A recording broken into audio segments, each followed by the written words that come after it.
Good evening, ladies and gentlemen. It is another Friday, another Create-athon stream. Number 2, in fact. I am being completely professional tonight. I am the Lord Otter. Join with me tonight. Oh, I was going to say there was 4 of us, but now there's 5 of us. First We're of all, multiplying. I am joined by Wrangler A whole lot of hola. and Frederick Guillemont. That's me. How you doing, everybody? And next up, James. The owls are not what they seem. And hello, gays. Right on time, too. And last but not least, Drama Goblin. Hello there. Now let me play some really sweet music to get in the mood. That might be just a little too loud. Yeah, but now they can't hear my fan. No, that's the real benefit of having music. Let's see if we can find something just a little more calming. You got some there we go. Ozzy Osbourne in there? Yeah. We're just gonna have Crazy Train, Mama, Yeah. I'm Coming Home, Bark at the Moon. Good luck with that, Frederick. I couldn't even get him to play Slayer last week when we needed Damn, I mean, so close-minded. I can't believe it. Gosh. Well, as I'm getting the timer up and ready, how's everybody doing this week? Doing first, good. we're good. Doing good. Hell yeah. I've got hell a bunch yeah. of cards done. Like I just finished inking 2 more today. I've got a whole page with 4 done, and I've got 4 to ink tonight that are in pencil. You might have seen these on my stream, Otter.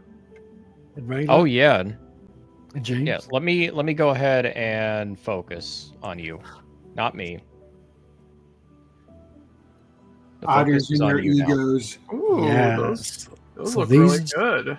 These are the ones I finished today. So Wow. Sexy Mama, Toxic the Maximalist, Bankman, the Evildoer, and Cat Lady. Is she good or is she bad? You will find out. And these are the ones I got. So this is our hero Ratel, Medusa, also known as Black Medusa, Tiger Twins, and Razum, the Russian psychic spy. Me like Medusa. Yeah. She likes you too, Otter. Careful. Oh. Those are really good. Well, I wonder, can she braid her hair? Yeah, sure. Her snakes kind of turn into like Rastas when they kind of go to sleep. Yay. So she has like a normal mode, if you will. That sounds adorable. Yes, she's cute and cuddly. So I did want to ask It you is guys. indeed I know a we super talked natural about woman. this last time, but to start with, who's going to be creating first off? I know we discussed it being me and Wrangler. We can do that, or we can do a spinning wheel as well. Where It's like spin the wheel, see who goes first. We always have. I'm always going to go with the wheel, and there has to be like some like drastic thing on the wheel, Yeah. like everyone dies or something. Lose the deal, spin the wheel. Bankruptcy, you know. All right, let me go ahead and get our Raiders names up. roulette. Yeah, I have my little special effects programs open. I'm going to be working on this. VC by screen says text, turning that text into something else. I don't know what yet, but I'm sure it's going to be cool. So that would be the thing I create when I'm not writing. Special effects. Yes, a mixture of After Effects and Photoshop here. Interesting. Yeah. This is where the sausage is made for trailers. I hate the color red. It makes my ass look big. What? I'm not I going don't- to I don't ask wanna any know. more about Yeah, that. don't explain that. Don't want to know. All right, we've got the wheel up. Let's see if we can make it full screen. There we go. Okay. So whenever you guys are ready, I think I can go ahead and spin the wheel. Hold on, let me take a sip of wine before you spin. Oh, okay. So We cheers. can't be sober for this. All right, I'm good to go. All right. I And wish you would have three, let me know that. I would have said we'd do it sooner. and 3, 2, 1, and spin. Come on, big money, big money, big money. James, Come Oh, on Looks like down. James is going I to will be be first. back. Okay. You're the first contestant on. What is this called? Create-athon. Create-athon. The wheel of Create-athon. The wheel of creation. It looks like the old Google Beach Ball. All right. So I was thinking we can do this kind of like in a clockwise fashion, or well, now that we're not technically clockwise, it can just loop down and then go around to back to the top. Do it in a Once Clockwork we- Orange Yeah. fashion. All right. Am I Second supposed to spin. commentate while I'm creating, or No, It's no. the opposite. You could be silent and focus on your work while we do the banter. Well, I say we, the people who are not working will be doing the banter. So Yeah. who's second? Who's going with them this round? We're about to spin for it. In fact, Are we doing 2 or 3? we're doing. I was thinking we could do 2, so there's 3 of us commenting as it's just kind of like looping around. Does that Okay. work? Yeah, sure. You're Cool. you're the otter. Well, I like to get a common bit of agreement because if there's any dictator, it's going to be the majority, not just me. That sounds fascistic. Otter. All right. We are spinning again in 3, 2, and 1. Danger to our democracy.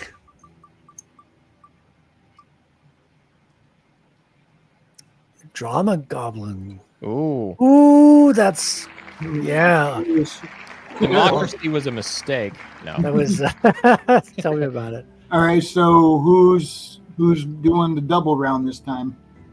So it is starting with Drama Goblin and James, and it'll be looping back around the top. So how it's going to work is once the 7.5 minutes are up, it is going to go down to James and then Frederick. And then after that, it'll be Frederick and Wrangler, and then Wrangler and me. All right. Sounds Oh, not good. back. Okay, cool. Okay, I didn't understand any of that, but I'm sure you'll give us clues when it's time. Yeah. So first off, it is going to be Drama Goblin and James who are writing and or drawing first. Oh, and we get to shit talk. Yes, we get to shit talk in the meanwhile. Roger, So- Roger. So you all have 7.5 minutes. Once that happens, okay? the wheel spins around. This is the best game show ever. I know, right? We're all writing. Wait, what? Oh, We're okay. righting the wrongs. All right. So I'm gonna go ahead and start the timer. No. So Beautiful. what is the topic of conversation tonight, or do we not have one yet? We don't have one yet, but we can certainly wing it. So, what books have we been reading? Romans. Oh, I see. Yeah, I haven't been reading anything these last few days. The last thing I read was a comic book. So I did read a little Shane more. Davis's Inglorious Rex here, which is Ooh. Let me go It's- ahead and magnify that real quick. Yeah. So this one, if you're like into fight stories, like Rocky type of fight, this one's really good. The artwork is like pro. Shane Davis is a professional from the comic book. I think Marvel and DC, a little bit of both. And he's writing and drawing with his wife, Yanzi Lin. So she's doing the inking, and I think they're co-writing as well. And they have a campaign on right now. And he just did a special cover that he launched today where they've got 2 chicks that are going ass to ass on a double cover. So you have to buy 2 books and put them together. And this With is our like- powers combined. yes. So this is basically a theme off of Requiem for a Dream. Apparently there's a scene. I've seen that movie, but it's been such a long time. I don't want to ever see that film again. It's so freaking trauma. It's beautiful. It's a great film. I just thought of a dumb joke. Instead It's of so Requiem for a Dream, it's Requiem for a Queef. There you go. I will stop. So Yeah, yeah, this word becomes rectum for a queef. Oh no. if you like Anyways. big like what's it called? Like big creatures fighting in the ring. And like I'm looking at these books now with more of a writer's perspective as I'm learning to write more and more. All the characters have really good motivation. Like the main character, he's lost his brother. His brother used to be the pilot of this Rex, because these Rex are like giant creatures that are cloned from your DNA, and you're not supposed to pilot one that's not cloned from your DNA. But he's taken his brother's Rex because his brother passed away from a fight. So he got a illegal move to the cockpit, which killed him. So the brother wants to avenge his brother, and his father is coaching him, but he doesn't want to lose his other son. And he's kind of caught between a double bind because he doesn't want to lose the Rex. And if the Rex doesn't go into a fight, they stop feeding it and maintaining it, because these are like heightened maintenance creatures, if you will. Why does this sound like cockfighting but with monsters? It's so good, man. It's like Godzilla meets Rocky. And they pilot these creatures that they made from their own DNA, like mechs. Yes, so they're in a cockpit or something. That's not like super delved into in issue 1. I have not read issue 2 yet, but this is a Dale Keown cover as well for people who are fans of Dale. Pit artist, Hulk artist back in the day. So yeah, really good book, like top quality. This is the last book that I've read. Now, how big are Very these nice. creatures? They're not like kaiju size, are they? Maybe smaller than a kaiju, but not by much. So they like fit within an arena, but like they reach almost to the top of the arena at the same time. So So they're like bigger than elephants? oh yeah, dude, like we're talking like multiple stories, like maybe Like Kraid size? what size? I didn't hear you. Kraid. That's a video game character. If you don't know it, then never mind. It's a Metroid boss. Why am I not surprised Wrangler has Metroid reference? It isn't a stream with Wrangler if there isn't a Metroid reference in there somewhere. Correct. Checks out. That's how we know he hasn't been kidnapped by extraterrestrials yet. Yeah, so if there's ever a Wrangler doppelganger, by a Metroid. if there's ever a Wrangler doppelganger, just like have him answer like a quiz on Metroid, then you'll know real quick. Yes. I recently found a channel that does do Metroid content, and it's run by a guy named Ethan. So Is it called Weekly Wing It? no, it's actually somebody else. Okay. I was like, Oh. it would be funny if you found your own channel and was like, wow, I really like the topics these guys are talking about. I'm trying to remember the name right now. It's I think it might be Tozo Archive. Oh, wait, that maybe not. I don't know. Man, these guys are pretty good at winging it. I should sue them. They're using my patent pending technology. And what's worse, it's every week too. Damn. At my airtime, either taking away all my viewers. My precious airtime. What about you guys? Have you done any reading? The last book I've been reading, so get this. Book I read before this, I was reading the second John Carter novella, The Gods of Mars. Now I'm reading through a book on fasting, of all things. Oh, It's a good book. The longest I've gone is like the 3-day fast. I haven't done one like a full week or anything like that yet. I don't have that kind of discipline, unfortunately. I have just finished my first time doing a 24-hour fast. It's the first time I've done it. So, yeah, I consider that a milestone. I'm not to your level, Wrangler, not yet. Oh no, I remember the first time I did a 24-hour fast. It was like, finally, I get to break this, and it takes a lot of willpower to do it. Yeah, So definitely. what's the longest you've gone fasting, Wrangler? 3 days. Oh yeah, that's pretty. Yeah, I was talking to like some long Luna term. did it like a week. Yeah, I talked to people who've done it for a month, and they say the 3 days are the hardest. Once you get past the first 3 days, after that it's just routine. I also think it's Water your and diet, black coffee, too. That's it. I was doing carnivore at the time, so it was easier for me to stay satiated longer.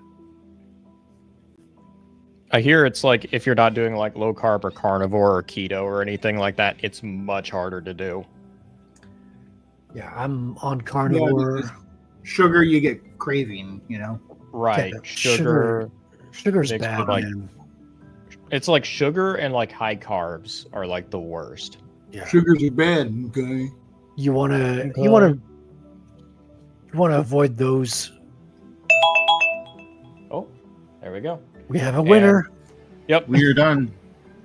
So it seems that Drama Goblin, you are now the winner. So we are moving to another round with James and Wait a minute. Frederick. I thought that was my round that we just did. So how it works is like think of it kind of like a 2-bar window where it's like first Drama Goblin, then you, then Frederick, then Frequency. Well, I It's just going went, around in a so- circle. What was that, James? Well, I thought I just went the last 7 minutes. Yeah, but you graduated to being top of the. So you're going again, but you're Confusing as shit. Somebody needs to draw. Yeah, you need to pass around a pamphlet or something. so basically Drama Goblin was like number 1 and you were number 2. So Okay. number 1 gets kicked out and number 2 goes to number 1. And And then then- Frederick becomes the new number 2. Yeah, I'm number 2, Okay. and then what you're going to be done Yeah, after Frederick this will be one? doing the next 2 rounds. Yeah, Exactly. we'll kick your ass. Okay. Well, I guess I'll keep working on this. Gosh Yeah. darn it.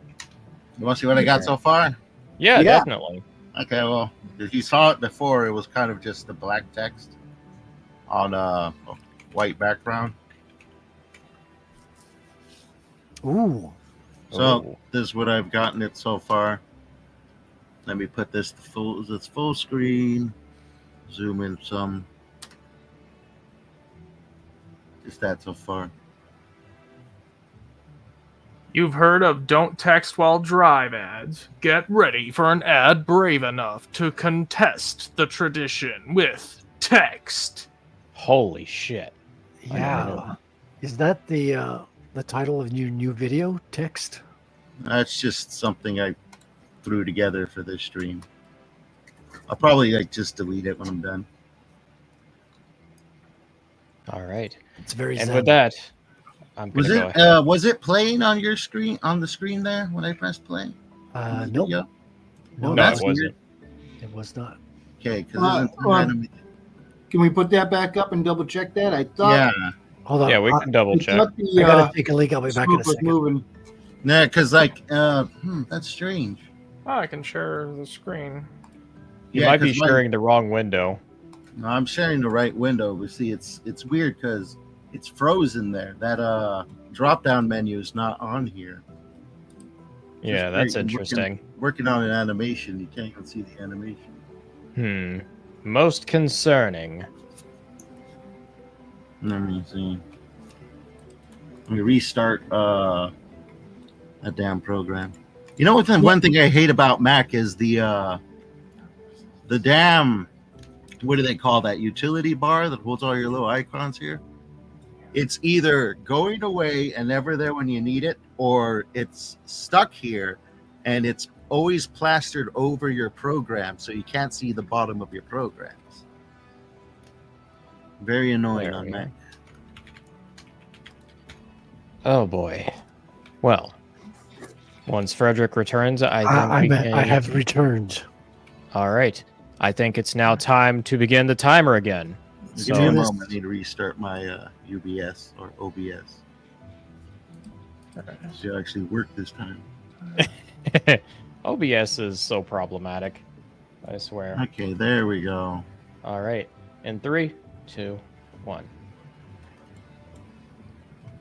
All right. Now, while they're busy creating, we can secretly goof off. Regular, drama. You're both with me. Well, Right. Let's do this. so Moving off yet? my cookies are looking very nice. This Ooh. cookie batch is experimental because I just finished this week. I've been doing a lot of sourdough stuff because I've been making a sourdough starter, and I recently learned that you can use the discards to make cookie dough with, and apparently it's very tasty. Today actually marks the end of my sourdough starter's first 7 days, so I took a scoop of the starter, gave it a new jar or a new little container, named it something else, but I was gonna name it something silly, but then I was halfway through writing the word prim or prime through it because I was thinking of Amazon Prime for some reason. And I just decided Primhilde, sure. And I gave it a little Primhilde. face and everything. Oh boy. The original starter was named what was the first name? Petunia Doomslayer. Petunia Doomslayer. That was it. I like that name. Unfortunately, Petunia Doomslayer is now no longer with us. She has lived her purpose. We will be holding a funeral celebration later in the form of eating her discarded remains as cookies. That's sad and tasty. Sad and tasty. I'm crying with my tongue. Exactly. Oh, seriously though, sourdough is amazing. I love sourdough. I've made so much bread this week. It is there. I got like 6 loaves of it, and it was so good.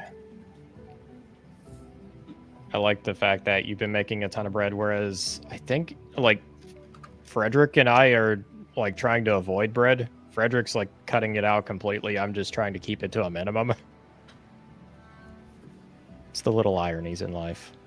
Well, we also, on our end, we also tried a recipe from a medieval cookbook called Pigeon Stewed. We don't use pigeons, so we used chicken, but it was still very good. It used some unorthodox spices by today's standards, such as nutmeg, sage, marjoram, and a bit of cinnamon. Did you say margarine? Marjoram, as in the green okay. stuff. Big difference. Yeah, big difference. You see, whenever we otters make a special medieval recipe, we call it fish clam stewed. Guess what's in it? Boar? No, but you're close. Clams. Oh, how did you know? My God. By God. All right. We just have clam chowder up here in New England, and whoa, what more do we need? Tons of clam chowder. Where did that start anyway? I think it was you who started saying it that way. Chowder. Chowder. It's just how most people say it around here. Even people without that New Englandish accent say chowder around It's here. such a satisfying way to say it, though. It just It sounds is. so nice to the tongue. Chowder. Chowder. It's like Trump saying China, but only it's chowder. Chowder. Chowder. You've got to impose tariffs on the chowder. So many tariffs. So much chowder for you, the The people. lighthouse keepers, they're making too much chowder. It's crashing the chowder economy.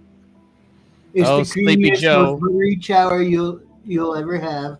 Sleepy Joe's eating too much clam chowder. No. New England Trump in that alternate universe, he fights against a competitor named Sloppy Joe because they go over steps.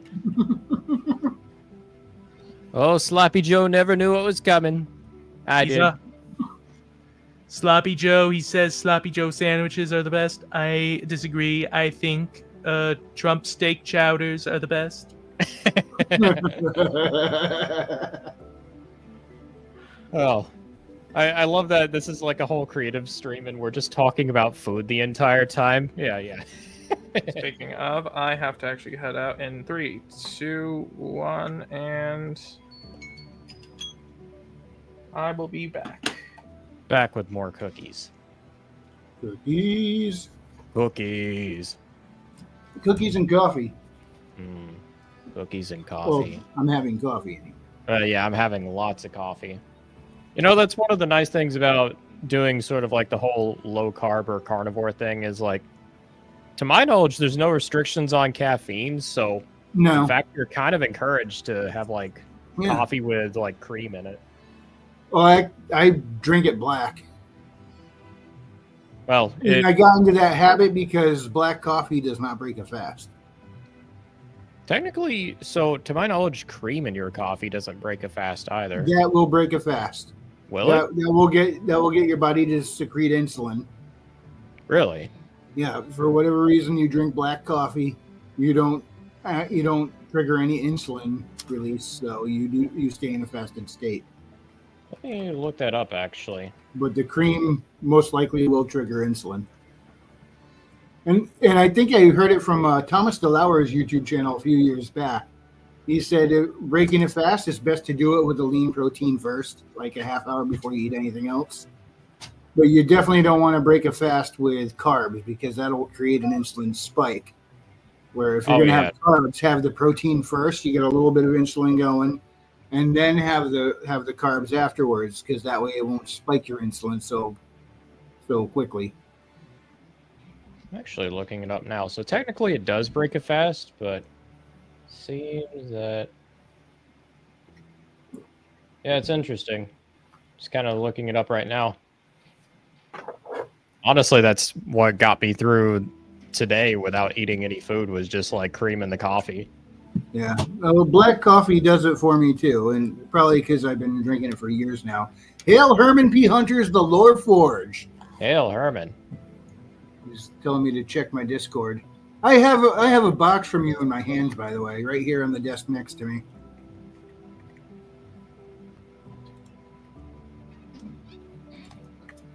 Yes, it came.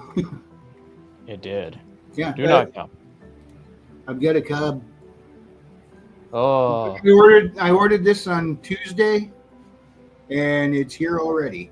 What? 2 days, 48 hours. Hmm.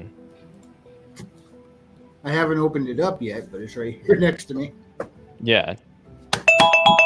And there's the timer. With two James. beautiful books. You are officially done for now. Next up is Frederick again, and then Wrangler. Woohoo! I'm going in. Exactly. Yeah. And time to bring the clock back. And go. All right. Well, that's a revelation to me. Apparently, I didn't do a 24-hour fast after all. Whoops. Even so, it's not the worst thing ever. What say you, James and Drama Goblin? The longest I went on a fast was probably a couple months. Oh, wow. That's quite a lot of time, actually. Yes, the 21-day ones were actually quite easy. I guess it is the couple handful of days, I guess. I say that because if you go full blown in on a religious fast, at least in my experience, I don't want to say do it correctly. I don't know what to call it. Just, do it Oh, okay. with, All right. God-centered sort of style. Yeah. It becomes very, very easy. And then you almost don't want to stop fasting. Let's just put it that way, if that even makes sense. Right. I understand that. Okay, I'm seeing it here. So it's like, it depends on the amount of cream. It depends on like the calorie count of the cream that you put in your coffee, whether it actually breaks a fast or not. No, you're fine. It's fasting. I say it's fasting because of this one reason. That's some arbitrary damn rule somebody created. Well, I've heard this also the case with like people with like actual health experts. If it's like low calorie creamer, like you don't have any sugar or carbs in it, you're fine. But if it's like too much more than that, then yeah, you'll actually kind of break it. I'm gonna look into this. I've ran into too much stuff that's just randomly shared, even by experts. That's just kind of archaic. That is true. So I must look into this. Like the whole, what was it? Eating carrots is like super duper good for your eyes. Yeah, that's a myth, actually. They're okay for your eyes. They'll help you out a bit, but they're not going to give you night vision. If I remember correctly, that myth was started intentionally by the British government during World War II to try and help mitigate some of the suspicions of the Germans that they had radar tech. Yeah, they discovered radar. That sounds about right, honestly. It's our high carrot diet, making our guys able to shoot down those German planes so easily. Right? Everyone eat your carrots. Eat your carrots or else.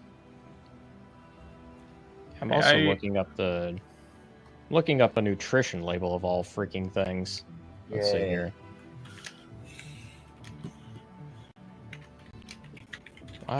Were you trying to enter ketosis? Was that like your goal, or? Actually, no. I was just trying to do a fast today, make sure I didn't break it for whatever reason. Then you did it. A little bit of sugar, in my opinion. Like the whole thing is ketosis. That's what they're usually talking about. Is it'll kick you out of ketosis. Yeah, so what I used for creamer was like Land O'Lakes, like half and half creamer, and it's like those little like pods or whatever. I would put 2 in at a time. Yeah.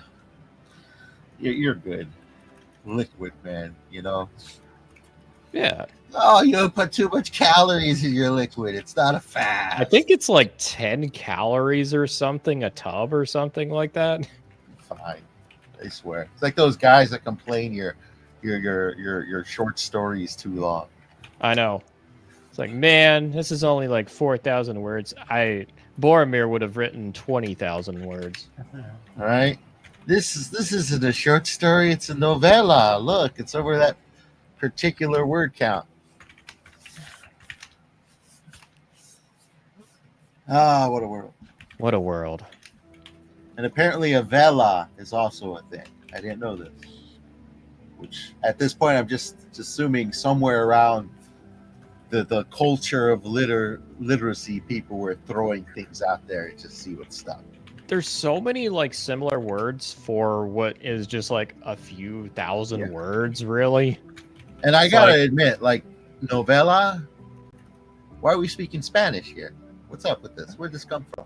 There's like flash fiction, then there's like short story, the novelette, the novella, the novel, I think. Yeah, short story is kind of in between. I believe it's like around 50 to 75,000 words to be a novella.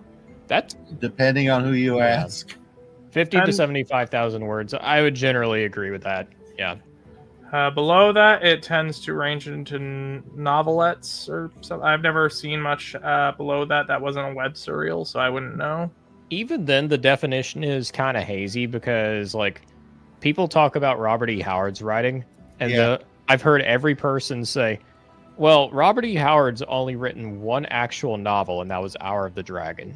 You actually do a word count, though, it's like 70,000 or something like that. Technically, it's not a novel if you're going by that definition.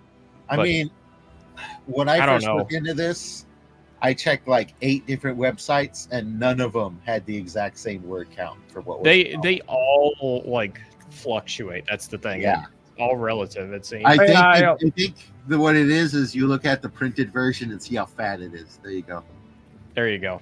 That's why I'll put it is how is it intended to be consumed is how I usually define a novel versus a novelette versus a novella. Novellas are more something I will assume is something more consumed akin to the old westerns back in the day, where you'd have very thin, small books that were meant to be stowed away while you're doing other things. I always kind of compared like reading a novella to like watching a movie or something like that. Maybe a little longer, but not by much. Yeah. Like you can basically read through the entire thing in just a few sittings. It's not that long. It's pretty action heavy on top of that. I'm definitely leaning towards that whole, the format and the way of consumption, because like a lot of short story series were turned into books. I believe The Three Musketeers was originally a short story series. Yeah, a lot of these things were made with a episodic consumption in mind a lot of the time. Yeah. And especially like short stories, novellas, and all that stuff, where you have these days, you think of these things as being series in their own rights and things like that. And then back then it was like you pay 50 cents for, if you wanted to, I think a good example actually would probably be like, I remember seeing someone take on a crazy task of dividing Lord of the Rings into each individual quote unquote book, because it was structured in that kind of way. That's why you have novels where it's like book one of, Lord of the Rings is this thing, and it's like a whole thing like that. All right, Frederick, your time is up. Free, I'm free. My time has begun. Oh boy. I don't know what to do. I don't know what to write. No, I do. I do. All right. Well, this next round is going to be Wrangler and myself. You will now join me. Yep. Now it starts. All right, in 3, 2, 1. This is a very difficult, like, exercise because I'm used to talking while I draw and drawing while I talk. So now I find it hard not to draw, and I've found it hard not to talk when you guys were talking because I had lots of funny things to add. Yeah, I kind of fell into the same prospect. You know, I what I ended up doing was muting, and then just kind of looking up towards the counter every now and then. Just helps with the focus. But now I'm deleting files off my computer because there's just too many of them. Hiding the evidence, eh, James? And freeing up storage. But yes, you can call it what you will. Yeah, I gotta do that. I oh man, like it's ridiculous. Look at 116 gigabytes worth of recordings in this one fucking file. But you're a video editor. That's the worst type of file storage because you've got like high. First of all, your files take up a lot of space, and then you have to have free space to compile the video. Is that the right term? Yes. A lot of software just stops working if you don't have enough free space in your PC. Yes, compile, edit. The software I was using crashed on me, so I had to do this to help clear it up. Now it got me an extra 100 gigabytes. Good. Yeah. Indeed. So how's the drawings looking? So here's what I got. I don't know if someone has the controls beside Otter to make me big, but I was able to do like a little bit of inking on the Psychic Spy, as you can see here. Yeah. And I did a little bit on the arm of one of the Tiger Twins as well. So kind of like a bee, going from a flower I kind of started. Righteous. Try not to make too many mistakes that needs correcting, but there's always a little bit of fiddling to go back. Luckily, I have a white pencil called a Jelly Roll. It sounds like candy, but it's actually a pen. These are not perfect, but they're I've gone blurry. They're not perfect, but they're actually pretty good. It's the best thing I've found to kind of go in and fix mistakes. They don't always work. Like sometimes you pick it up and you go to draw and there's nothing coming out. You got to play with it on a side paper a little bit until it gets going. But when it's good, it's smooth. You get a good white line. It's very opaque. And it's not too white and it's not too much because I've got other types. I've tried a lot of different markers to kind of get the roll of the liquid paper. And it's hard to find the perfect solution. Perfect solution does not exist. And I've had a handful of different markers. But these are the best. You're a bit of a I don't know, marker file? Yeah, well, when you work in traditional, you got to have the hardware, right? You got to have the markers. Now, when you started going down that path, did you go down this weird obsessive road of trying dozens of markers and stuff and pens? No, it's more like I will stumble on a YouTube video by another creator and he'll recommend this pen. And especially when it's a pen that someone's in love with, I'm okay, if someone's really tripping on a certain solution, I'm at least going to buy one to try it out. Yeah. Chances are it's good. And they get pricey, correct? Oh, dude, yeah. There's this one here, the big fat marker. So this is, everything's blurry. See, that's the problem with this camera. But this is $30. Wow. I've since found $7 versions at my local art store. Be right back. but it can get pretty expensive. So Yeah. I waited maybe 6 months before buying it. But the thing is, if you use a Sharpie on your artwork, the Sharpie has a tendency to turn to blue Uh-huh. or disappear. Like if you use low quality markers Mm. to fill in the blacks, it works good enough the time going to the scanner, so you'll be fine from here to the scanner. But if you sell your originals to clients and you want your artwork to look good later down the line, then you want to have higher quality markers. Okay. So higher quality, it's just gonna keep quality. It's not gonna degrade over time or Yeah, get because some sort of chemical change or whatever. yeah, exactly. So these art markers pride themselves on the quality, whereas a Sharpie has no, Sharpie makes no claims that your Sharpie colors will look good in 10 years. Right? They're like office products. Office products, things you're going to write on your tape or on your boxes, things like that. Right. So, but yeah, I look at old books of original arts by high quality artists, and you can see areas which are the inks have turned blue, and you can see certain inks that have gone pale or disappeared almost. Uh-huh. Whereas other small lines that are done with India ink will just remain perfect and spotless. Wow. That's very interesting. People think about the technique, but I guess they don't think about the ink and the brush or the pen. Yeah, well, I mean, a lot of people are all digital now, so just doing it on a paper is apparently starting to get out of fashion. A lot of people are going That's gonna be straight good digital. for you. Maybe, yeah. I just enjoy being able to work on something where I'm not looking at the screen for part of the day, because especially coming out of working as a programmer, your eyes are on a screen most of your free time.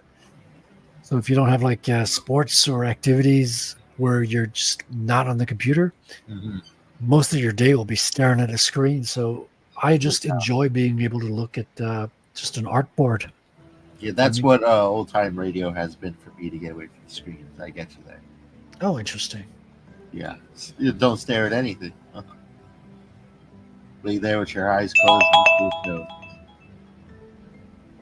tis time. So I who am was back in there? ever so briefly. Yeah, so it was Otter and Wrangler. Yeah. Yeah. So it was- Otter, you don't have a co-pilot. So when you're working, we can't embiggen ourselves. Oh shoot!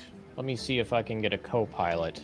Or you could just embiggen Frederick when you do your thing. Let me. Well, no, I mean, you kind of need the counter. The counter is kind Yeah. of important. Let me see if I can change that really quick before we start the next time.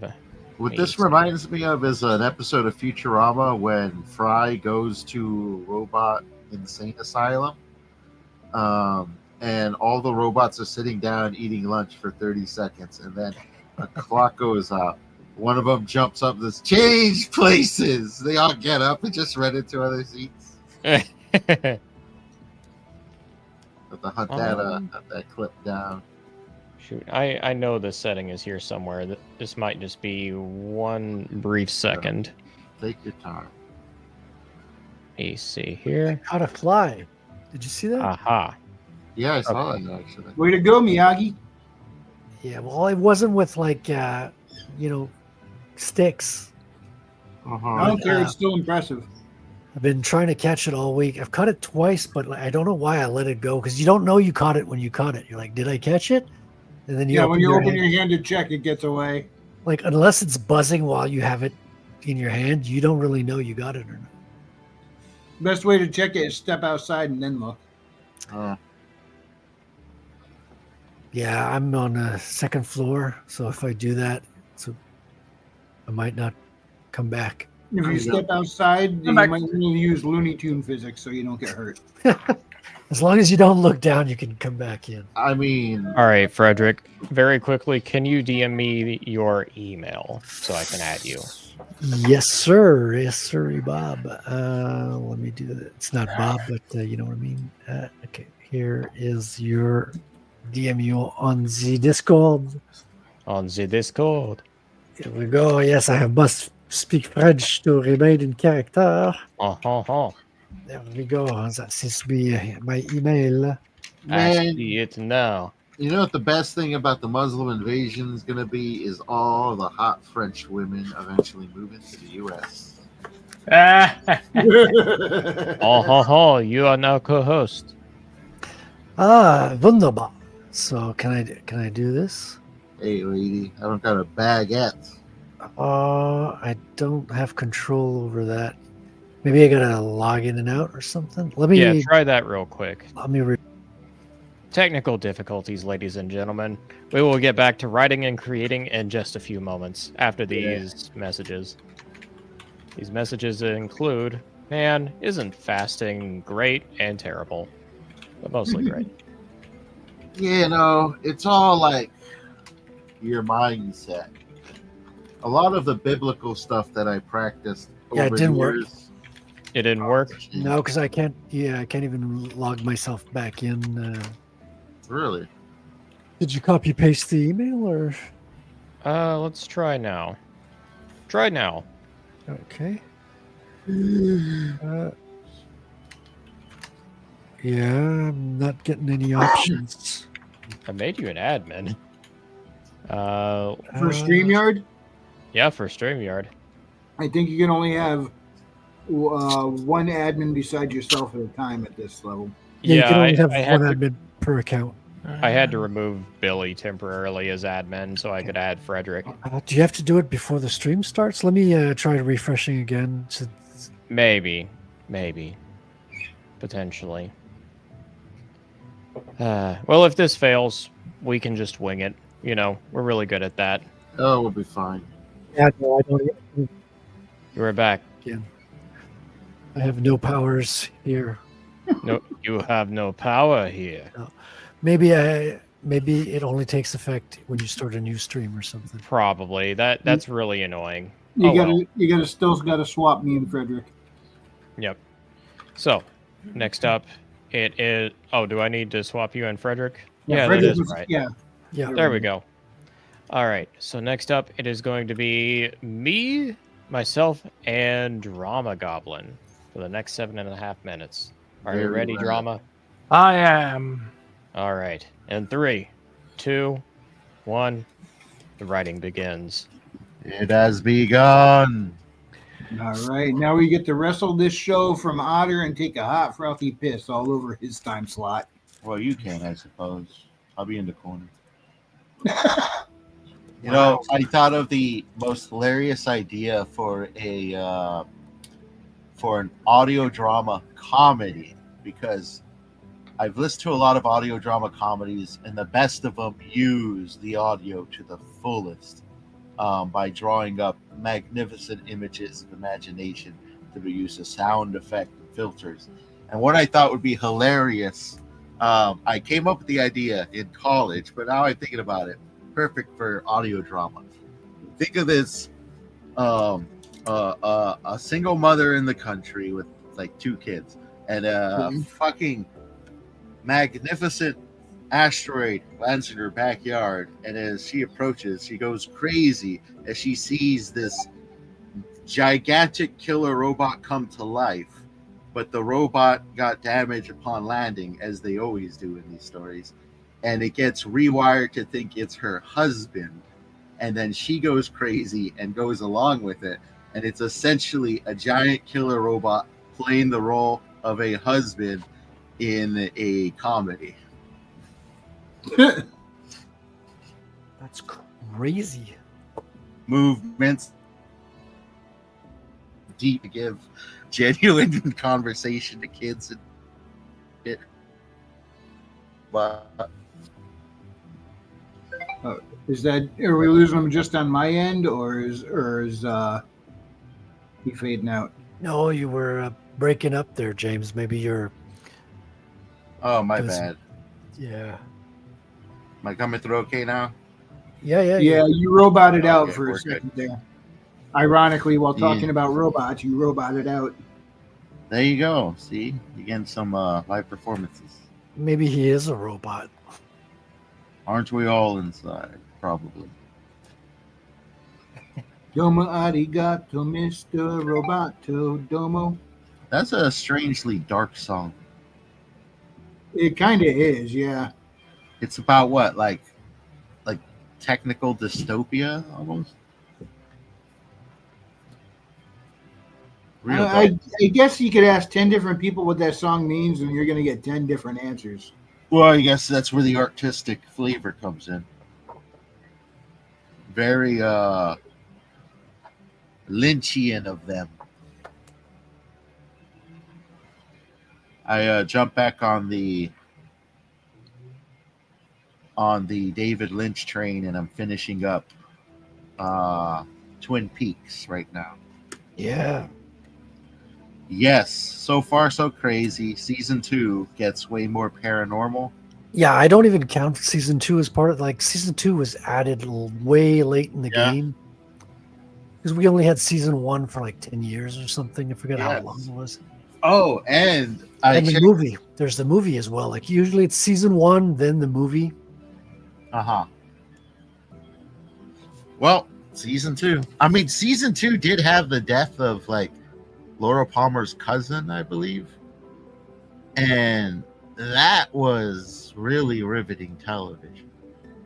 I'd say the way they did it, where they mix in slow motion sound effects, kind of deepen the killer's voice, but then like when the actual killing starts by just basically punching her to death, the punches are just unfiltered, real-time speed, boom. And I'm like, damn, that it has a very impactful, visceral nature to it. It's so artistic, obviously being Lynch, but the music is incredible. Angelo Badalamenti, I believe his name is. Did the intro? Yeah, he did the intro, and I think he did a couple of. He did a lot of the music during the series. But have you watched the film, the movie? I haven't. I wanted to complete the series first. Well, no, the movie is a prequel. Oh, I know. That's why I wanted to complete the series. I don't want to know all the secrets yet. Well, most people watch the movie after watching season 1. Okay.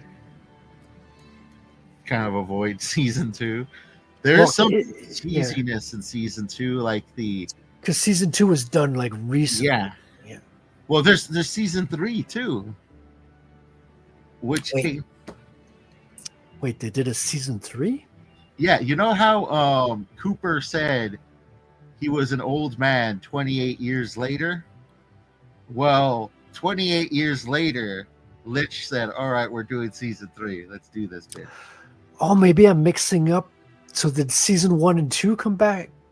They're closer together. Okay, so season 1 and 2 came out, and we waited a long time for season 3 then. 28 years. Okay. I thought season 3 was season 2. See, I mixed those up. Yeah. Okay.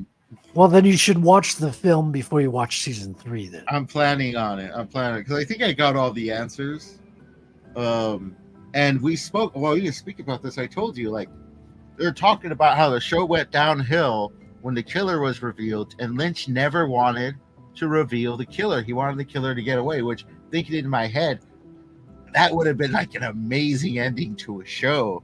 Dark and suspicious, and the possible just future of the show, knowing that Lynch would return to it if he actually had that ending. Who knows? Yeah, but it wasn't cable TV. It was just like mainstream TV. They were way too mainstream for those types of experimental approaches.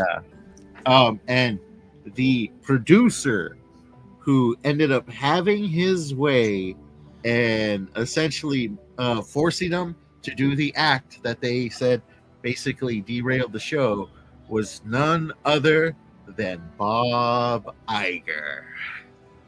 Yeah. Now that was shocking. I'm like, dude, Bob Iger ruined Twin Peaks. Yeah, he's an idiot. Like, what a fucking moron that guy is. Like, he ruined Star Wars. He just, like...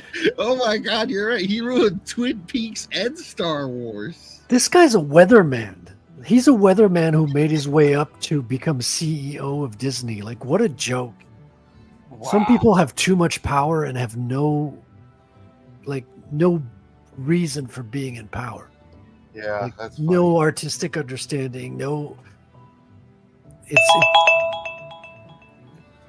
maddening, I tell you. Yeah. Bob Iger. What a I have returned. I'm also back. I What did I am miss? still wondering about where my sentences are going or what scene I want to start out on, but I'm just spewing out stuff about Luca Padavona's state of mind. Yay. We were having a conversation. We ended up with the big reveal that the person who ruined Twin Peaks is the same person who ruined Star Wars, Bob Iger. The killer, maybe the killer was Bob Iger all along. Bob Iger was the guy that forced them to Yeah. reveal who the killer was, and Lynch never wanted to do that. That wasn't his vision, and everybody agrees once the killer was revealed, kind of got derailed after that. Right.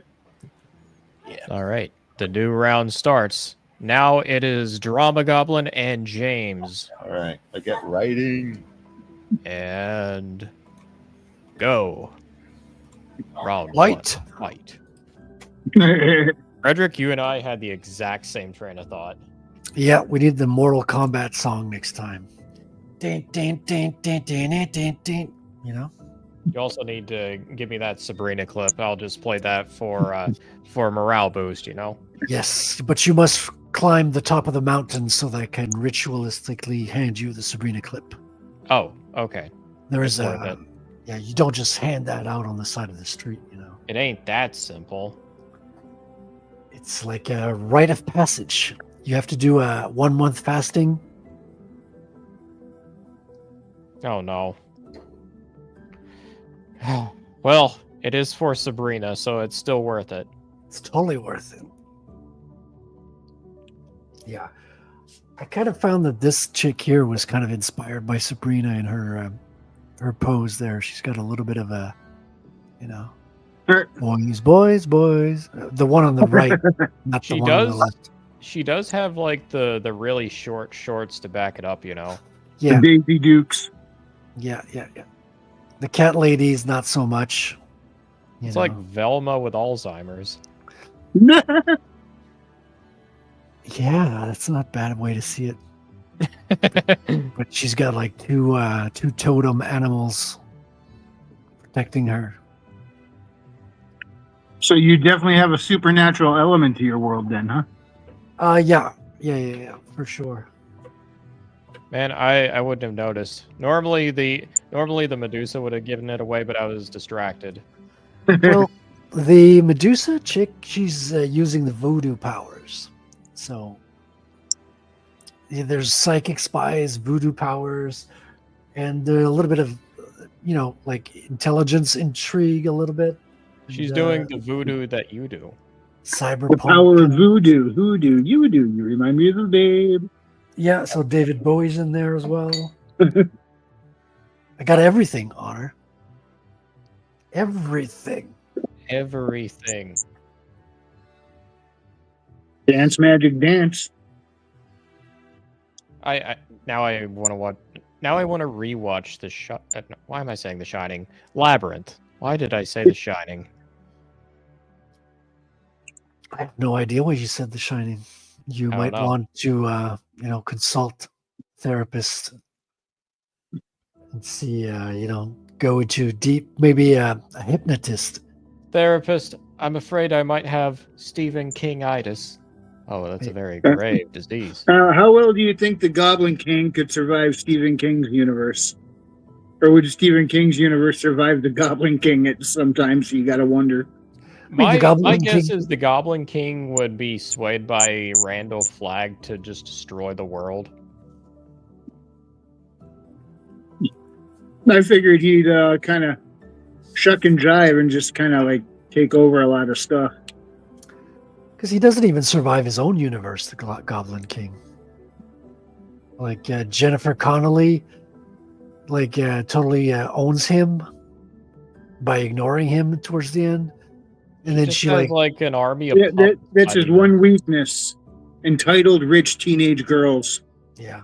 But then he also like Muppet dogs. she also gets hooked on heroin later in another movie. So with Jared Leto, yeah, you got to stay away from Jared Leto. Like seriously. Damn it, Jared Leto. She should have stuck with the Muppets. I don't know, man. Some of those Muppets are pretty creepy. I'll be honest. There's a couple of scenes in that movie that are pure nightmare fuel. Yeah. Like it's like the monkey puppets that are like detaching their heads and like rolling dude, around. they're Oh, like the Firebirds. Yeah.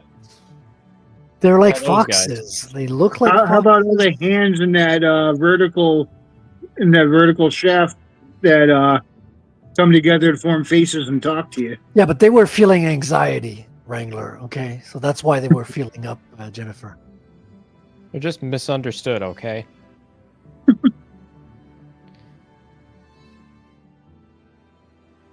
Now I'm trying to think. So the Goblin King, he would probably do okay in one of like Stephen King's worlds. I don't think he'd do too bad. Like even if it's like the Mist situation and it's like it gets completely taken over, I think the Goblin King could make do.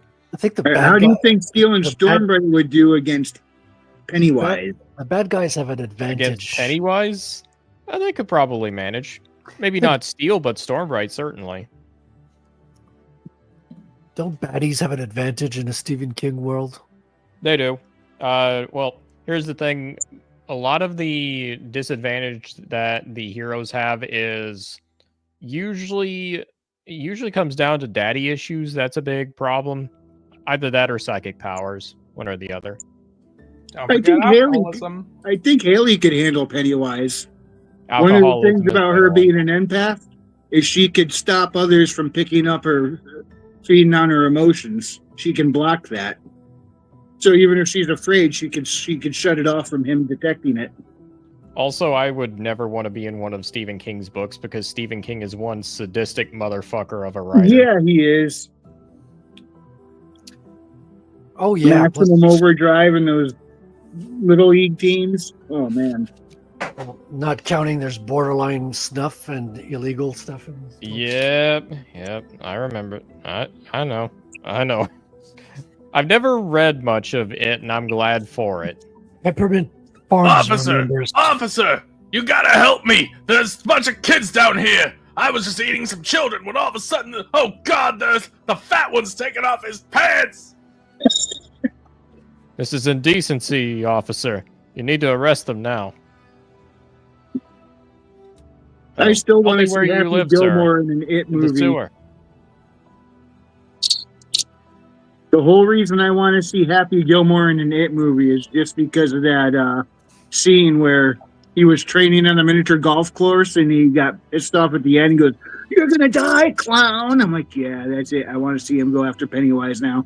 It's just going to be like all versions of Adam Sandler across different like Happy Madison movies, just competing in like one It film.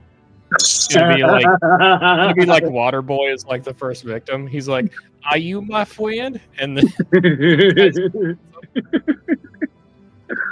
Oh, I want to see this now.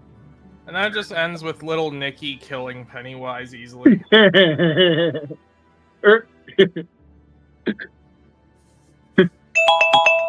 the time is up. Oh boy. Well, on the bright side of things, no, but it's still enough for me to mark on my habit tracker app that I wrote 150 words today. Hell yeah. Nice. Good. I just started on a story. I'm on 200 words. Hit save button. Oh, very nice. All right, next up is James again, and then Frederick. You Here we guys go. Let's do this. Let's go. It's a me, And- Mario. It's a me, Mario. And as a Mario, I say you start creating right now. Mario, out Mario. Automata Mario. Used to be Mario Jumpman Mario, but Yeah, remember I still love the fact that I think it's still canon that Mario's last name is Mario, so it's Mario Mario and Luigi Mario. yeah, as far as I know, I still I think don't think they're related to the lawyers in my area though. Everywhere I go, I see billboards for the sign Carter Mario. He's an injury lawyer, and now I think both his daughter and his son are in on it. It's Alex Mario, and then his son. I didn't see his name on the billboard, so but it's the whole Mario family. I'm waiting for Luigi Mario to pop up there. Hey, whose turn is it right now? It is James and Frederick. Okay. I was just about to say is the lawyer. I can totally see how their commercial starts. Were you involved in a deadly car accident involving a turtle getting in the way of your car? Then you might be entitled to legal benefits. Your insurance. Why, yes, I was. Insurance companies might try to claim that racing carts across the highways of America is against their policy, but we at Mario and Mario say otherwise. Hey, friend, would you like a turtle shell? You can throw it at people, and it gives you an advantage. Have a blue shell. Oh, well, that's extra rare. I don't know why I'm doing this voice. I- I'm trying to do like a bad impression of like Charles Bronson, but it's really failing. I'm waiting for Nintendo to sue the Marios for the name, like they did that grocery store in Costa Rica that was around before Mario was a character. You know, it is kind of funny. Like, I didn't even watch like the more recent Super Mario Brothers movie until like a few months ago. Yeah, It is kind of funny watching that compared to like the original movie that came out. trust I the have a fungus. soft- Trust the fungus. Yeah, it's not a good movie, but I have a soft spot for that movie. It is kind of nostalgic for me a little bit. I don't know. Every time I see that guy who played Mario in still images, because I am not gonna watch that movie, but every time I see the guy who played Mario, I keep thinking of that one PSA that had a guy who was in a bad Mario costume saying that if you do drugs, you'll die and go to hell. Well, so the guy who acted for Mario, that was Bob Bob Hoskins. Hoskins. Yeah, he was also in like Who Framed Roger Rabbit. Oh yeah, and I was about to everything. say, is that the detective guy in that, wasn't he? Yeah, that's a legit Eddie good film Valiant. too. Oh yeah, that's a good one.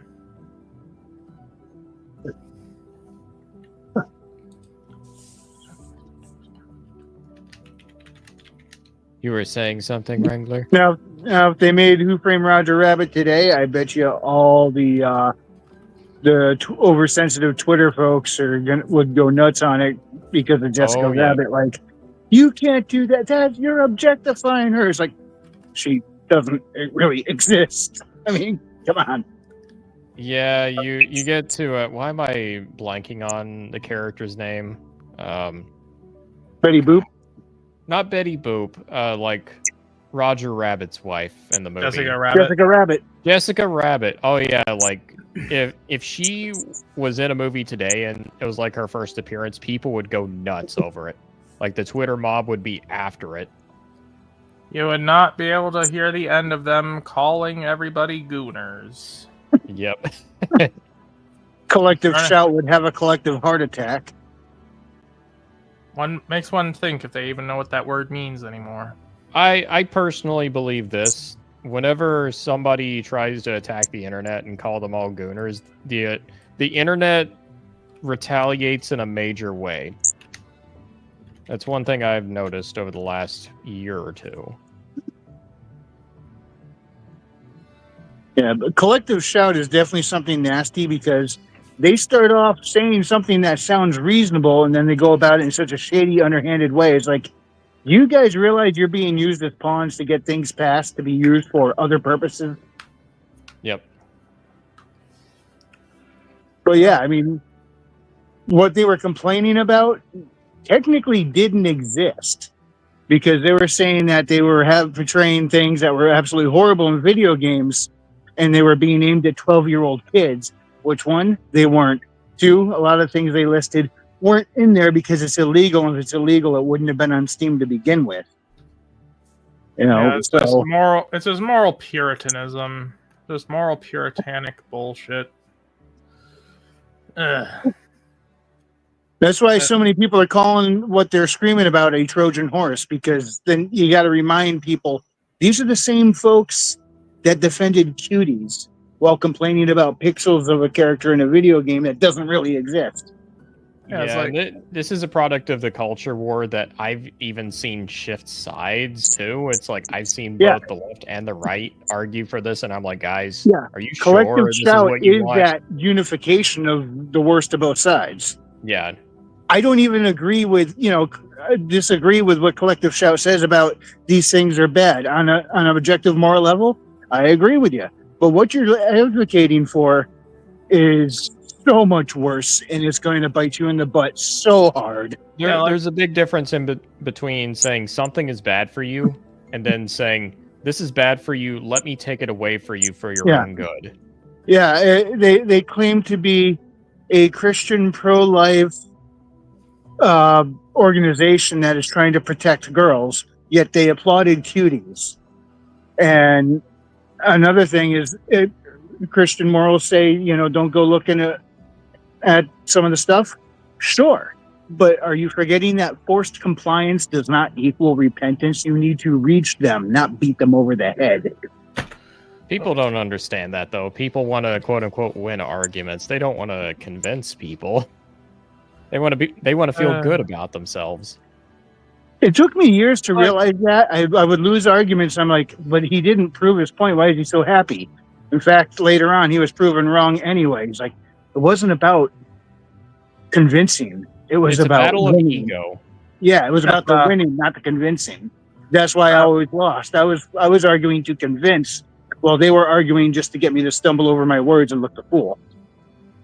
Yeah, it's a lot of online and a lot of argument just in general these days is just turned into people trying to stroke their brains and tickle their mental bungholes a little too much. It's not about... It turned into a battle of who can hit you with a better bumper sticker zinger. The timer is up. All right, James, you're in the clear.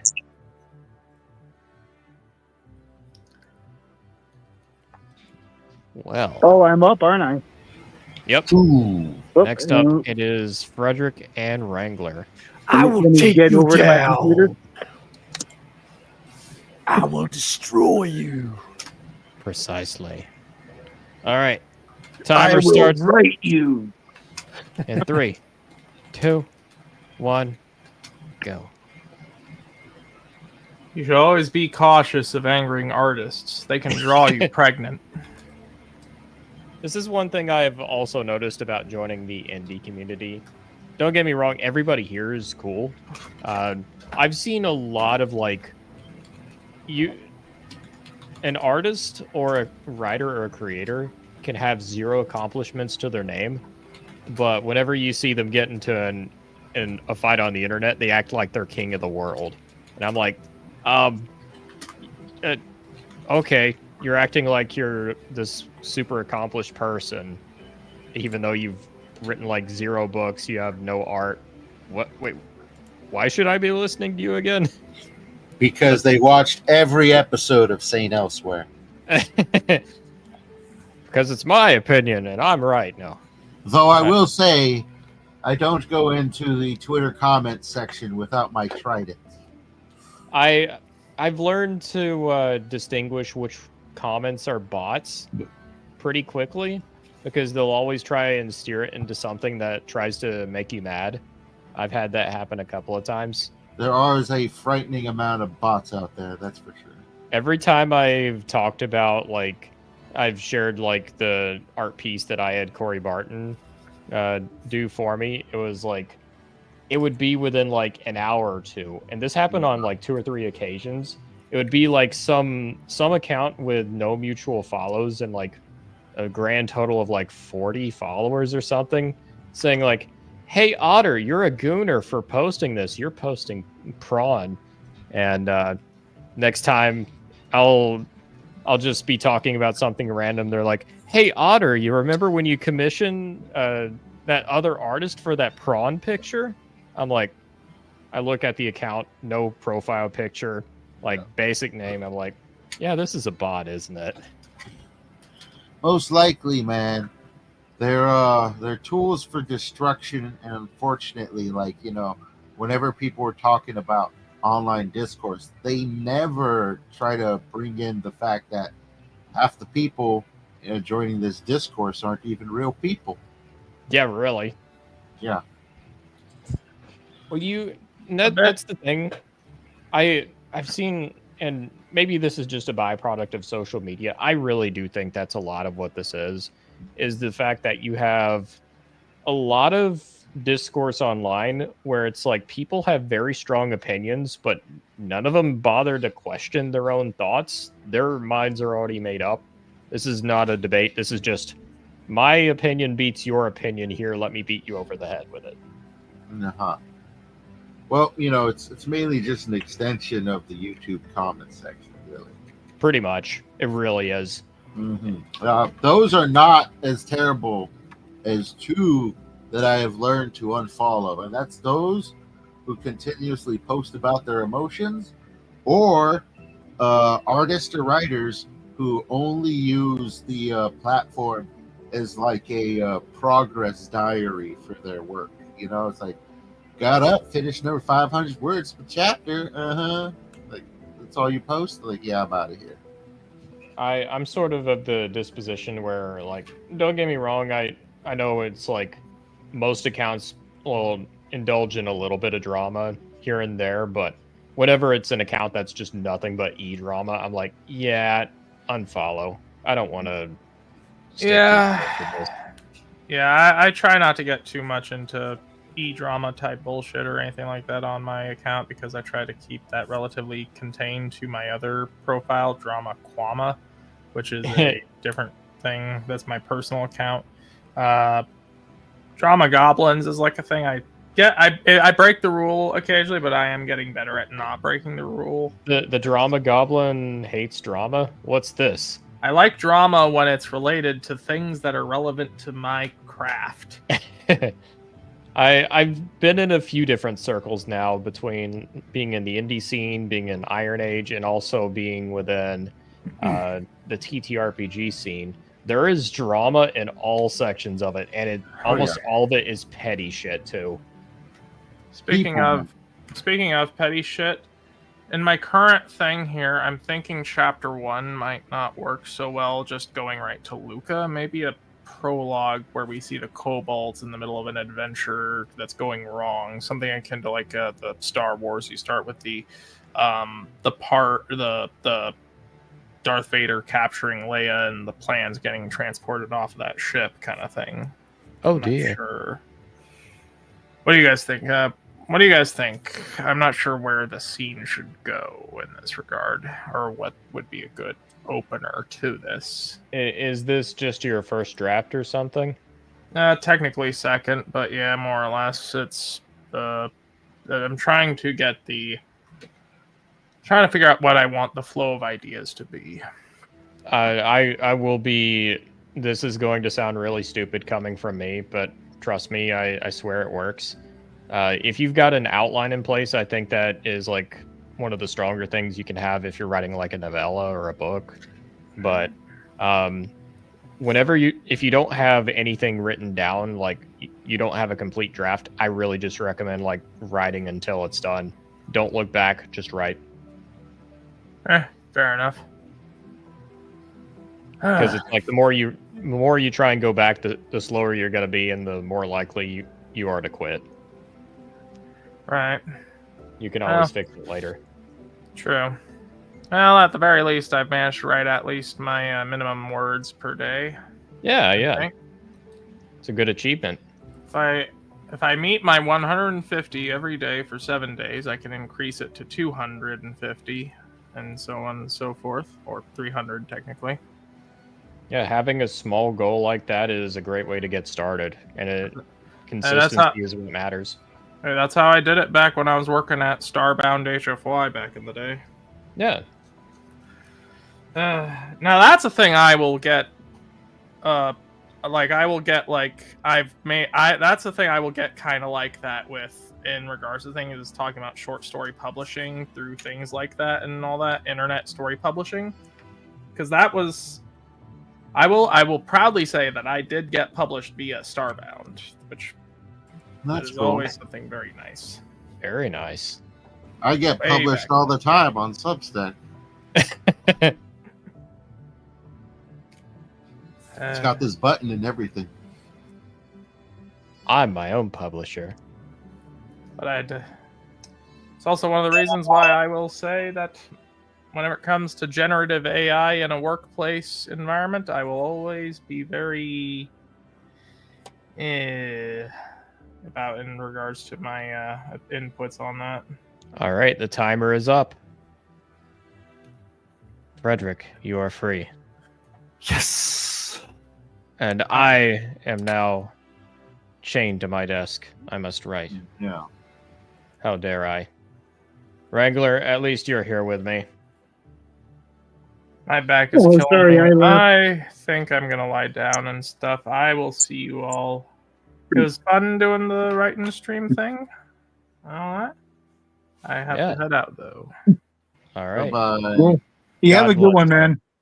Bye bye. It was fun writing with y'all. Bye, everybody. God bless. All right, Wrangler. Time to two-time it. Let's go. All right, let's go. 3, 2, 1, and right. All right, James, we got to maintain this radio show. I suppose. It really is a radio show, basically, huh?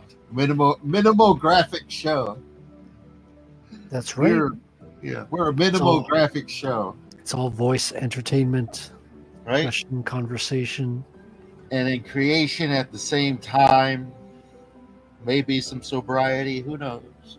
I mean, I'm drinking a little bit of red wine, but I'm not like overdoing it or anything. Yeah. That's for sure. You know, it feels good. Getting plenty of writing done. I've always had this like, I don't know what to call it. I know some writers have it as well, where they can just bleed out writing. Like, all right, let's sit down and just start, and then it's just like, you know, you're just shooting a machine gun and the words are flowing out. That's my style of writing. Like, I could just go. Yeah, I've done that on occasion. Like being a comic book creator is different because you got Yeah. different chores to do at different times. So I'm nowhere near the writing. I'm like kind of on the other, as far as I can be on the writing for issue 1. But then I've got issue 2 that's coming down the horizon. So I haven't started formally writing for it, but I do have ideas that pop up from time to time. So what I do is I'll jot down the ideas. I've got an outline file and a story Bible file. Oh, nice. So I kind of populate both of those files depending on the ideas that I'm getting. So I feel you. Go Somewhere ahead. around my room, I have like a little notepad I used to write down ideas for stories. I need to do that again. yeah, I'm doing it all digitally for the comic book. Yeah, it feels nice to write with your hands on a notepad. Plus, I Yeah. can just take it with me. But Yeah, for sure. we spoke before about how I wanted to get just a multimedia device, and Oh, kind of like a tablet. yes, I did actually get a gaming tablet that it is very much a gaming tablet, but it comes with a haptics controller. Do you know what that is? No, I don't think I'm familiar with that. So a haptics controller is basically for mobile gaming on your phone. Say you download emulators and stuff, it's literally a controller. Think of like a Wii. What do they call it? Like a Right. So your Nintendo- phone will control some aspect that will be Yeah. transferred onto your tablet, basically. It's think of like a Nintendo Switch controller, how they're on the other ends. They kind of fit like that, exactly like that.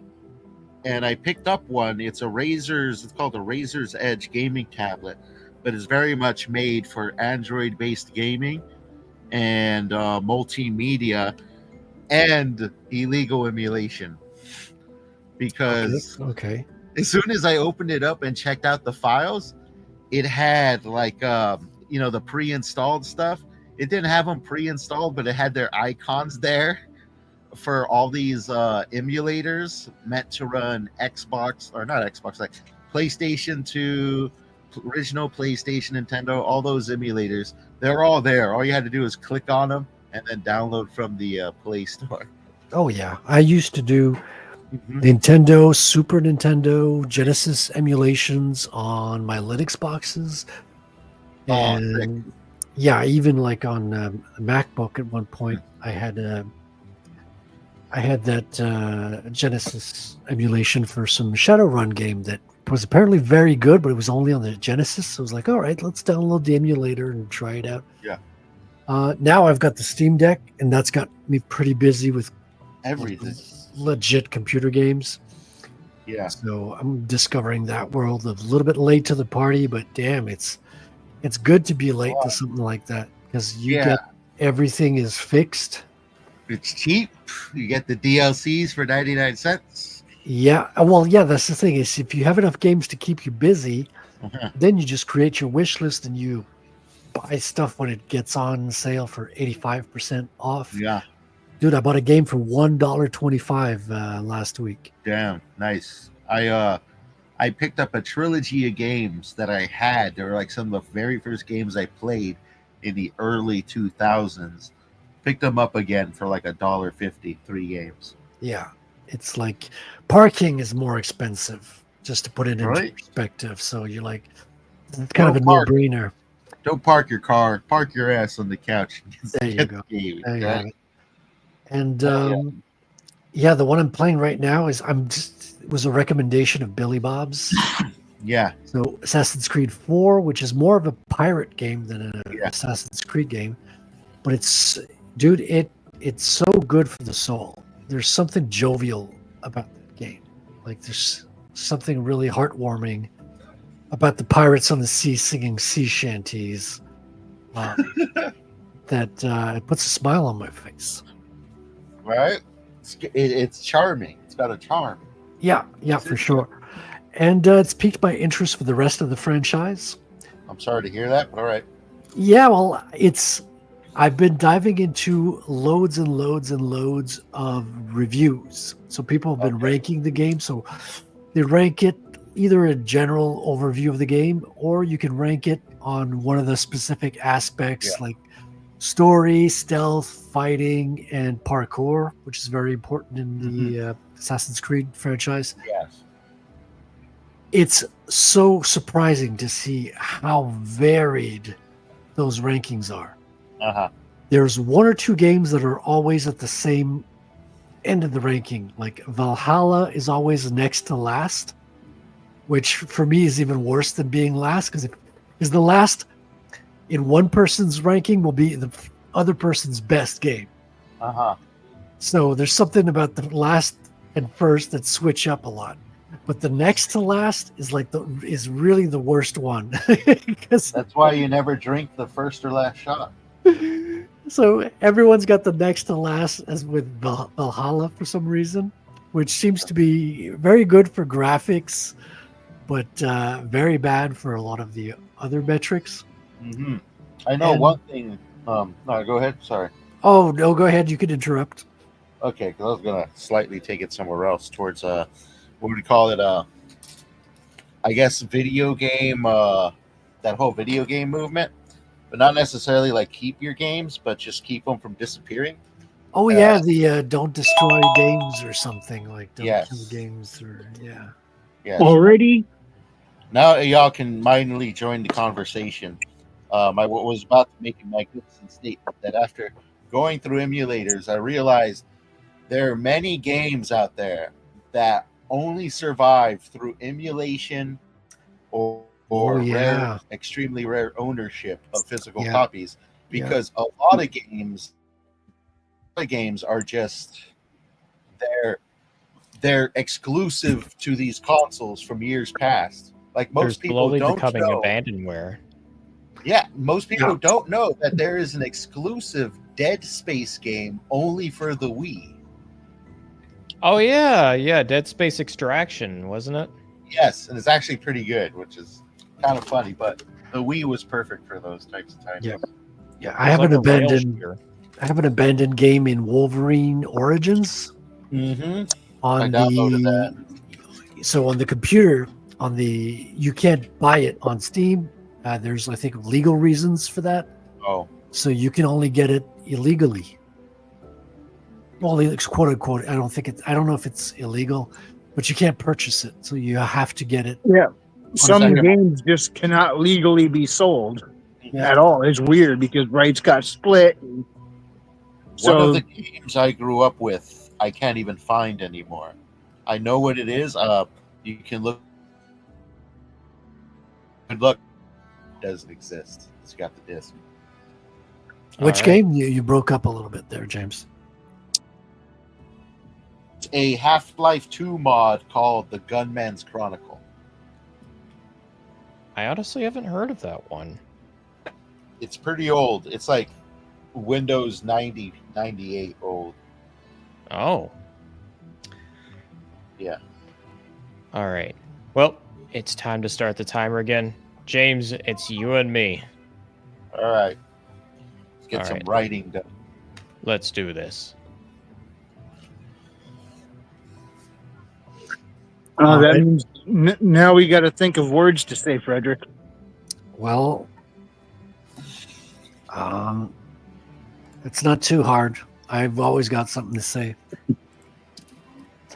especially with video games. I mean, I'm not a video gamer, or I'm new to the games. Like I started in February this year, getting back in, and I'm not even like a serious gamer anymore. Like most of my gamer friends are kind of disappointed in how I don't think I've played for like almost a week, maybe 5 days, because I'm pretty focused on the drawing, to be honest. And drawing is kind of fun. So, like I'll think about gaming. I'll be, oh yeah, I want to get back to Black Flag. I'm at that point in the game where I got the dart gun. It's going to be fun. But I want to make sure I finish this drawing first. And then I'll keep drawing until I'm completely fatigued. And then I've got no energy to game. I'm like, okay, I got to go to sleep. And days will go by and I'm not playing. I'll think about it, but I won't get it done. I'll procrastinate gaming and be drawing instead. That's not a bad thing. A lot of times I procrastinate writing and game instead, and that's not cool. Well, yeah, that's the thing. And, sometimes I will get into gaming and then I'll be like doing a heavy gaming for maybe 1 or 2 days. I'll be like really into it and I'll stare at the art table and like, oh yeah, I'll get to that later. Because right now I got a fort to take over in Black with my ship, so. Yeah. Well, in the Double Dragon game, the version on Switch, not on Steam, I'm saving that. But I almost have my character maxed out for all the stuff he can get. So I put it back onto normal mode with all the maxed out stuff I've gotten from the hard modes. So I'm going through stage 1. There's this one move you can do. This one of the power-up moves called Brodozer. And he just kind of rushes forward with his elbow and just armbars somebody. And I'm just one-shotting everybody with this thing. Did you say Brodozer? It's called the Brodozer, yeah. Yeah. They've got a fun attitude towards that game. Like it's almost a parody of Double Dragon 2, but it's not making fun of it. Like it's respecting the source. It's respecting the lore, but having fun. Yeah. And it goes on too. You got River City Girls 1 and 2, which are set in the same timeline. They take place after Double Dragon Neon, and they I don't know. I think it was it recently or a year or two back they released River City Girls 0, which was actually a Kunio-kun game from Japan that never released in America, and that's where the characters in River City Girls originated. But they recently did an update in River City Girls 2 where you can play Billy and Jimmy Lee. And one of the moves they have is called the Broduken, Interesting. which is a ripoff of Ryu's Hadouken, but it's Of course. Broduken because they're brothers. But what's cool about River City Girls 2 is Marion is a playable character. Is that the chick that gets Punched in the gut all the time? Yeah. Yeah. And the thing is, when you see her, she's just got rock hard abs because the story is she got so sick of getting punched in the gut and kidnapped. Because originally she was a cop, and you see that in Double Dragon Gaiden, which is a prequel. It's called Rise of the Dragons, and she was a cop in that and had a firearm and handled herself fine. But ever since retiring from the force, she keeps getting kidnapped without a gun. So she finally got into shape, worked up the abs rock hard, and had the Lee brothers train her. And she's one of the playable fighting characters in River City Girls 2. But when you first find her, somebody's got her under a spell. She's being mind controlled, and the two main characters of River City Girls have to fight her. And they play a version of the Double Dragon theme song as her fight themes music. And then when you beat her, she becomes playable, and you can select her as a playable character from then on. I just think it's cool they finally made her a fighter after all this. Yeah, it's such a good game from the get-go. Like the Double Dragon, like it captivated me the first time I saw the arcade. I think it's got to be the arcade I put the most coins in. I played a game. Same here. I think I put $5 worth of coins one time, and I had to walk like about a half hour from home to get to the arcade. It was like the next village over. I was on a military base. I had to exit the base and go down to the next village. Now, it's funny you say that because it was about a 10-minute walk from my house when I was in my late teens, early 20s. There was a convenience store that had an arcade, a Double Dragon arcade in there. And every morning I would walk to that store, buy a pack of Marlboros, go up, drop a quarter in the arcade, play through, and then go back home. How much did Marlboros cost back then? They were, at that time, about $2.25. Yeah, that's about what my mom's cigarettes cost as well. My mom would give me money to go buy her a pack of cigarettes at the store, and I would get to keep the change and buy like gum with it, right? So you'd go in, you ask for the pack of cigarettes for your mom, and they would just give it to you. As I was 8 years old, 7, something like that. They didn't give a shit. They were like, okay. You could tell it was from my mom, because I was like so focused on the gum that it was obvious. At that point down here, they were about, when I first started buying, I was 15. I wasn't supposed to be, but I was. And they were $1.75 a pack at the time. That was when I started. But we're in different places, so the prices were probably different. Yeah, so I was in Canadian dollars, and I never smoked I never smoked regularly. So, like, the only times I smoked cigarettes was when in bars. So when the cigarette smoking was still legal in bars, it was, if you were frequented bars very often, everyone was smoking in your face. So you were smoking secondhand, whether or not you had a cigarette. Yeah.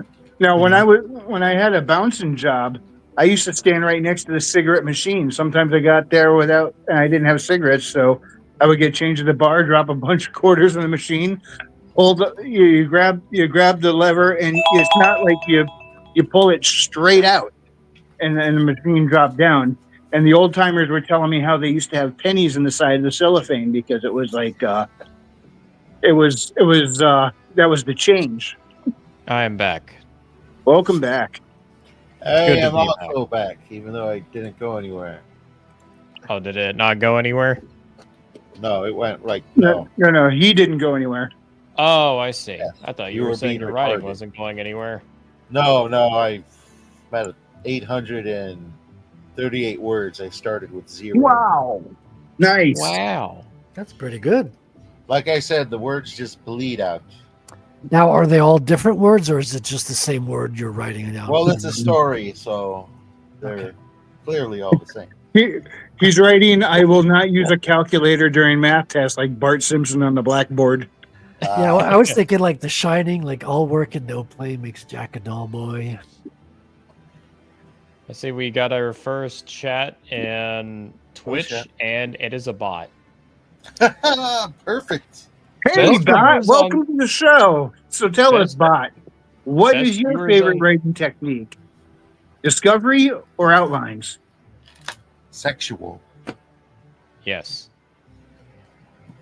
Oh, Bot says, doesn't want to best talk? Viewers on streamboo.com.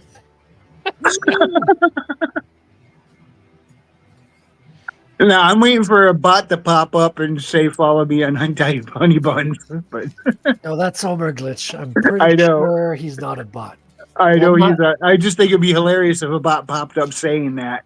Well, I'm not totally sure. I can't prove it. You know, he could be using AI, very sophisticated. Well, if Homer's a bot, he's a cool enough bot to hang out. All right. He can stick around. That bot we want to keep that bot.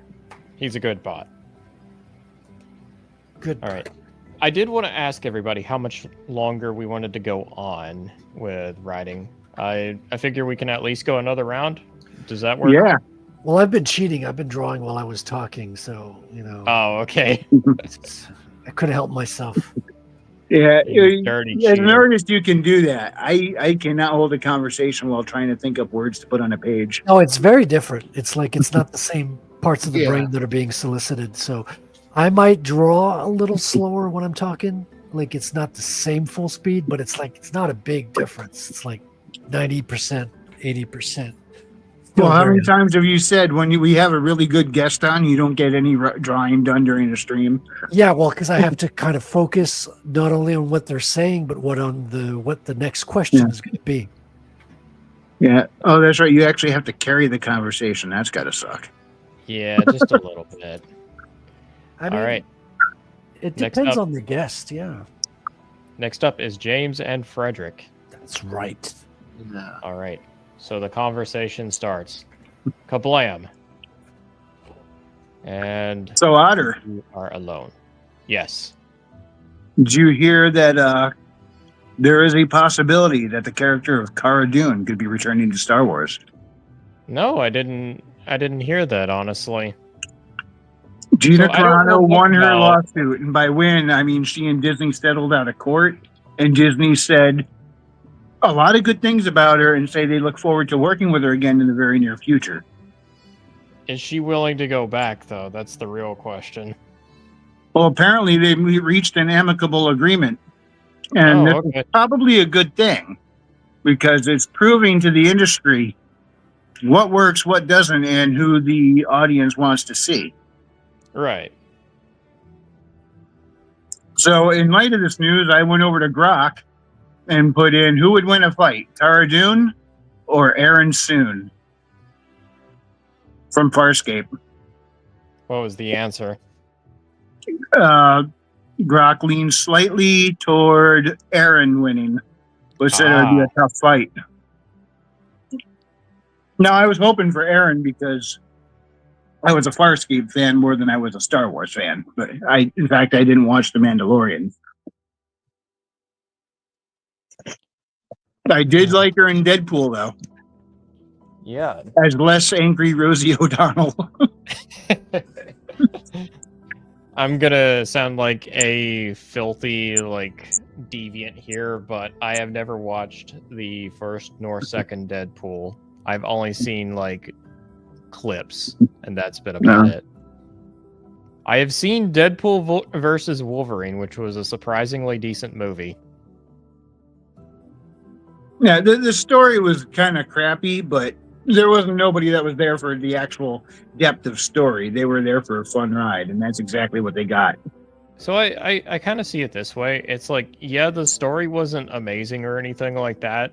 It was very much kind of like I would call it a fan service movie, really. It's kind of like, Absolutely. it's very much like No Way Home in that respect. I'm not the biggest Ryan Reynolds Deadpool fan because it's almost too much Ryan Reynolds at times. but you get like Hugh Jackman in there, and I'm like, okay, this is actually a really good team up. Yeah, they balanced off of each other very well. Yeah, so it's like the writing wasn't the best, but at the same time, I'm like, I think the performances kind of saved the movie to a large extent. Yeah. Ryan Reynolds only needs to be Ryan Reynolds, though, if he's playing Deadpool, because his personality fits the character so well. How much you The like problem Ryan is every Reynolds is single up to other you. movie is him being Ryan Reynolds. Yeah. I'm sort of in between on Ryan Reynolds because Ryan Reynolds can be really entertaining, but it depends on the role he's in. It's like he has to be put in the right role for it to really work. Well, I think the Deadpool role just suits him so well. That's why out of everything out there, that's what got his name to blow up the most. Even though he was already a well-known name beforehand, Yeah, he's it's been in like plenty of movies since then. Deadpool is what brought him to the real heights of his popularity. Yeah, he's been in movies for like at least a few decades now. You know, did you catch the very subtle, not so subtle at the same time Easter egg when Blade showed up in the movie? What was that? When he looked at Deadpool and goes, "I don't like you." It was the exact same line he said to Ryan Reynolds' character in Blade 3. Oh, I've never seen delivered Blade the 3. exact same way. That's why I said it was blatant yet subtle at the same time. It's easy to overlook. That's kind of why I like that movie for the most part. It's like it's a blatant fan service movie, but I'm like the fan service is very well done. Yeah, there's nothing wrong with a fan service movie if you're doing it right. We could tell a difference between pandering and having fun, and they were having fun. Also, hail Fu Man Blue. He just joined us in the chat. Oh man, Blue! Hail the panel and his lordship. Oh, well, you flatter me.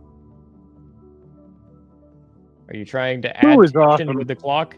So we're kind of circling around. Two of us are writing or drawing, and two more of us are just kind of like talking and shooting the shit. I'm one of them who is talking. And then Wrangler spontaneously mutes. So now I'm the only one. Hi. Yeah, well, they want to hear me occasionally talk, not cough and hack into the speaker. Well, they want to hear you coughing and hacking too. You can't be shy. No, I'm kidding. Well, you know what? If I was paying more attention to the clock, I would have been coughing and hacking when it read 4:20. Oh. Okay, that's pretty good. Oh boy. So Wrangler, what are you thinking about us kind of like trying out this new tabletop here tomorrow? Yeah, it's worth a try. There's going to be as you said earlier, a learning curve, no doubt. I'm not going to know where everything is. So, I mean, in Roll20, I know right where it all is now. Right. I'm not going to know where any of it is. It's not going to be just habitual to hit the buttons at the right time. And bit by bit, for a little bit, I'm going to have both. What is this called? The Forge? Well, it's like the website itself is called The Forge, but the actual platform is Foundry. Yeah, well, while we're using Foundry, I'm also going to have Roll20 open because as I reach for items off my inventory, that's when I'm going to copy and paste them over. Right. No, I expected it to be kind of like, especially if we're adopting Foundry, like I don't expect it to be like us jumping everything over all at once. I'm expecting it to be kind of gradual a little bit. Yeah, I really do like that we can just straight up have that barracks inventory page now. Yeah, there's a lot of quality of life features I found that's in there. You have that. You have a lot more control over like different scenes and effects and different like mods you can add. And that's what makes me go, okay, this is really cool. Fu Man Blue says, speak for yourself, Highness. No coughing. Wrangler, you crusty old bag of hot air. Very crusty. I'm crusty too. That's why they call me Mr. Krabs. I thought you ate crabs. Oh, yeah. That's probably why. That all the clams. All the clams. It's like this one's for all the clams. All right, what do I win? You New win car. nothing. It's just like UHF. You win nothing. You so stupid! You stupid! I You really get like that movie. nothing. Good day, sir. Wheel of I said good day. fish. I have gotten to 1,116 words. Heck yeah. Don't know how I do it, but I do it. Well, I'm up- 25% of them are the. Duh. so I'm working on 3 images, which are each worth 1,000 words. So that's 3,000. I got you beat. I win. Oh wow. Read 'em and wait, bitches. Frederick has won the internet. It really has.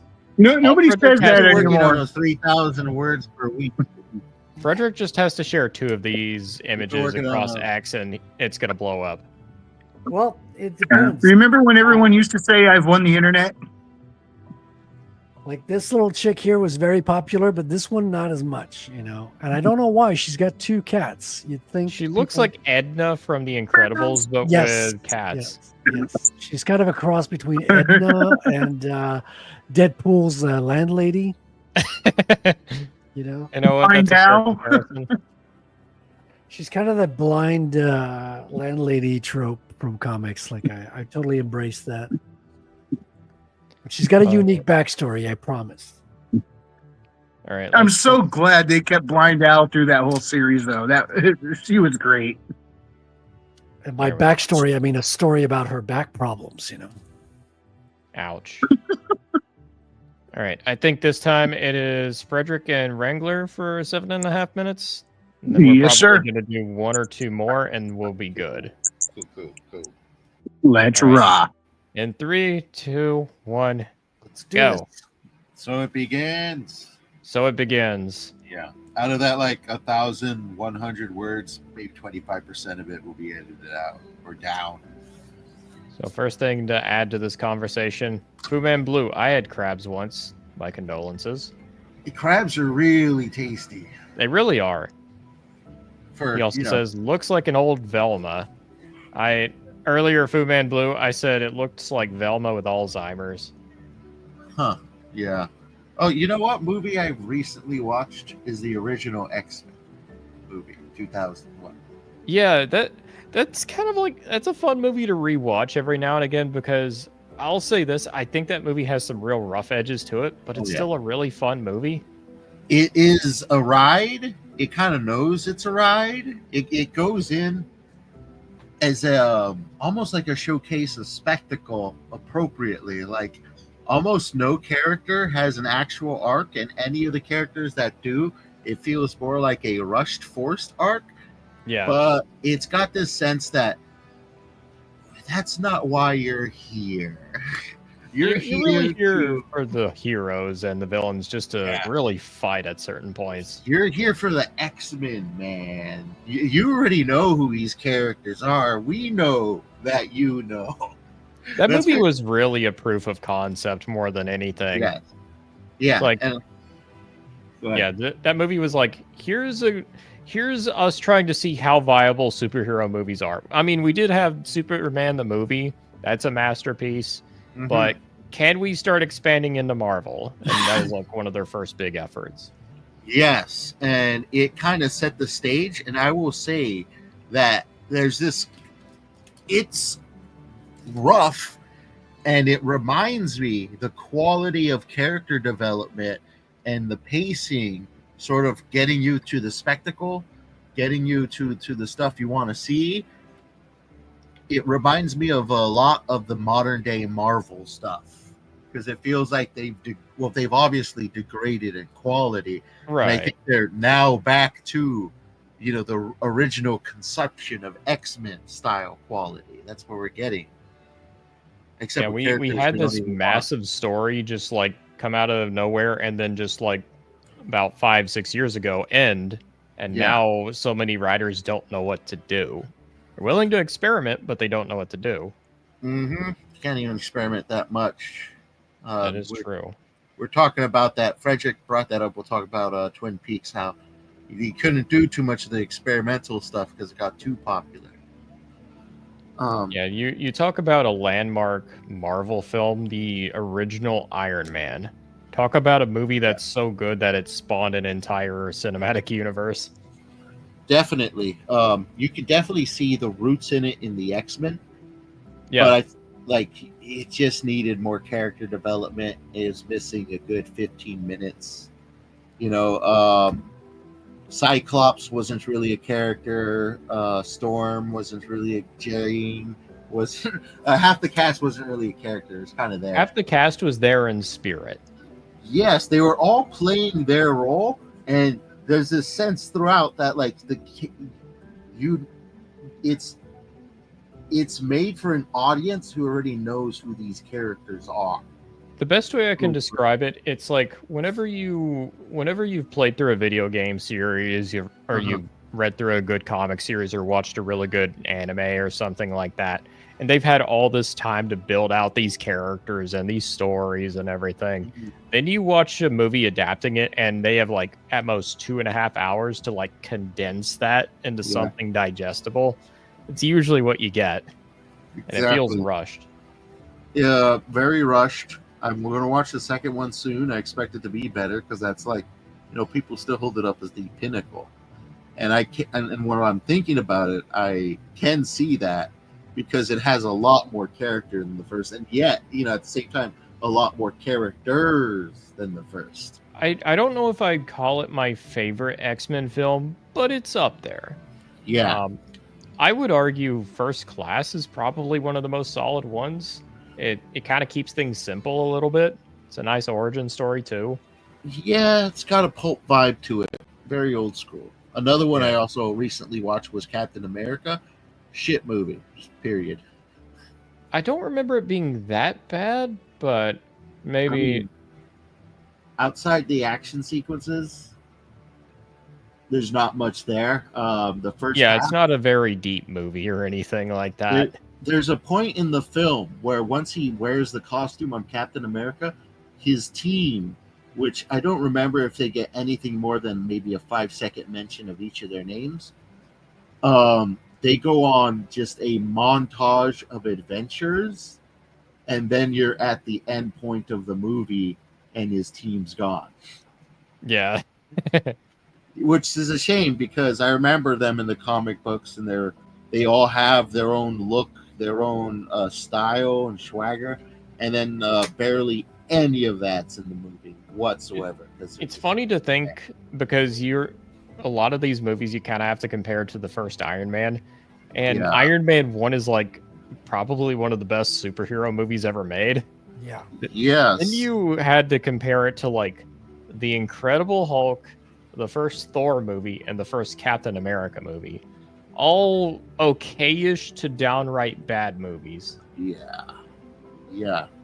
It makes you wonder. In fact, they were definitely those movies to a lot of the degree were tapping into the original X-Men movie, which was they were letting the audience carry some of the weight of your already established knowledge of these characters, and then they're keeping the arcs to a minimum, but trying to add them in there or kind of forcing them forward. It kind of took the Avengers to really kind of help everybody like align their focus to be like, oh, this is what superhero movies can be. Oh, this is neat. Don't get me wrong, the first Avengers movie has its own problems, but it was kind of like the first big, outside of the first Iron Man movie, it was like one of the first big like blockbuster films for the MCU. That's what really kicked it off. Yeah. I'm gonna definitely check out X-Men 2, see if it still holds up. Yeah, I also like Days of Future Past, but that movie, like all of them have some real rough edges. That one has some too. Yeah, I prefer Days of Future Past to First Class as a film. No, I definitely get it. But that was more of a send-off. That was like a send-off sort of film.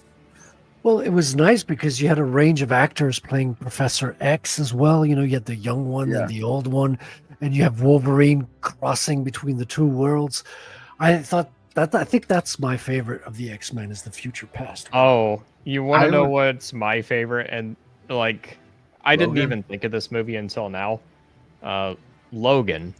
Yeah. That might be my favorite. Oh yeah, but that one's That's not like, really an X-Men movie. It's just more a- of just a Wolverine movie. They had a few Yeah. of those. They had 3 Wolverine movies, if you want to add in Logan.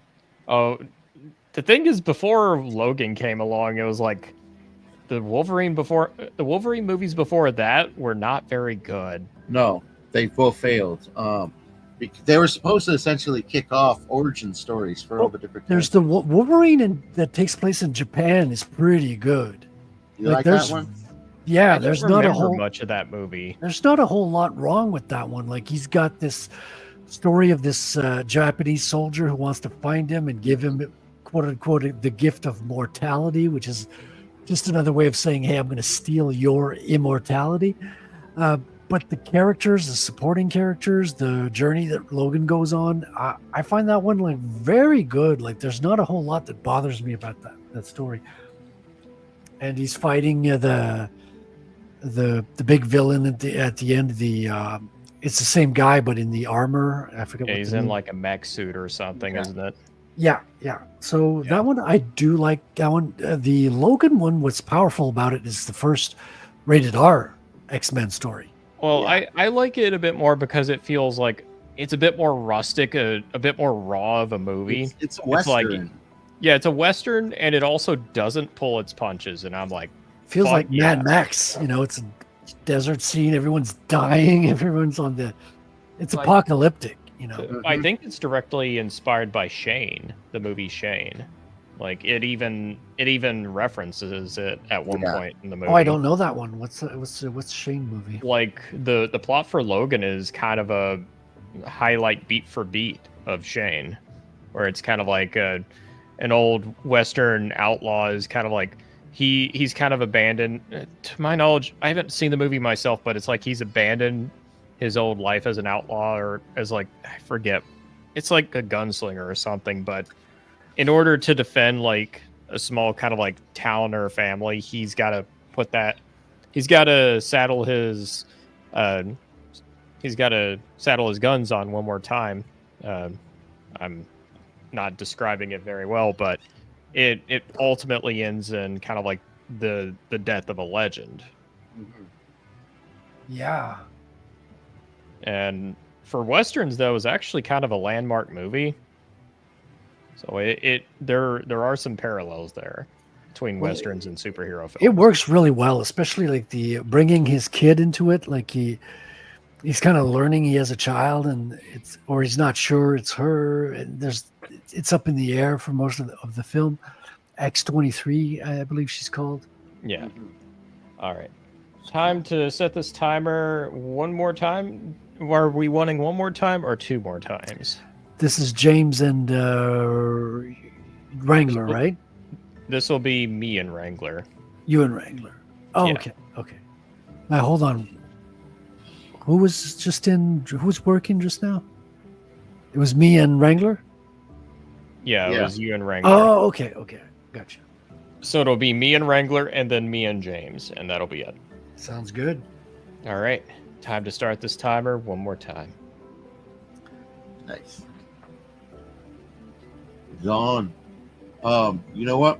One console that I think emulates almost perfectly for this device I got, because I didn't even have to mess with the controller settings; they were all preset perfect. Yeah. Was PSP.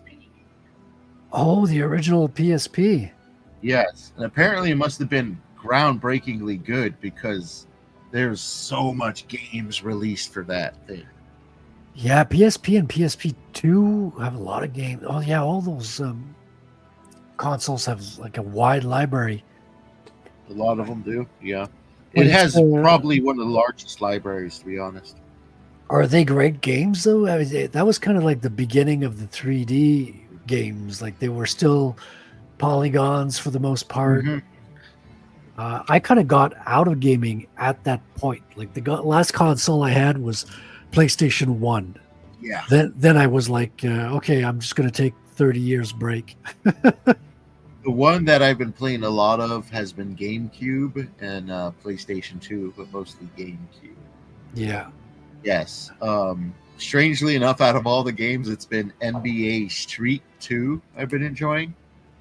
And that's because the Street series was inspired, believe it or not, by Tony Hawk Pro Skater. And it's not focused on just like,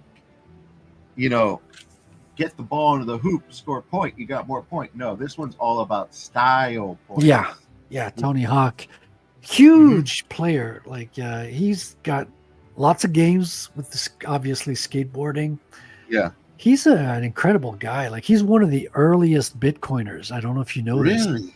He got in. He got in before everybody. Oh, he must be a billionaire then. Oh yeah, he doesn't. He's got 99 problems, but money ain't one.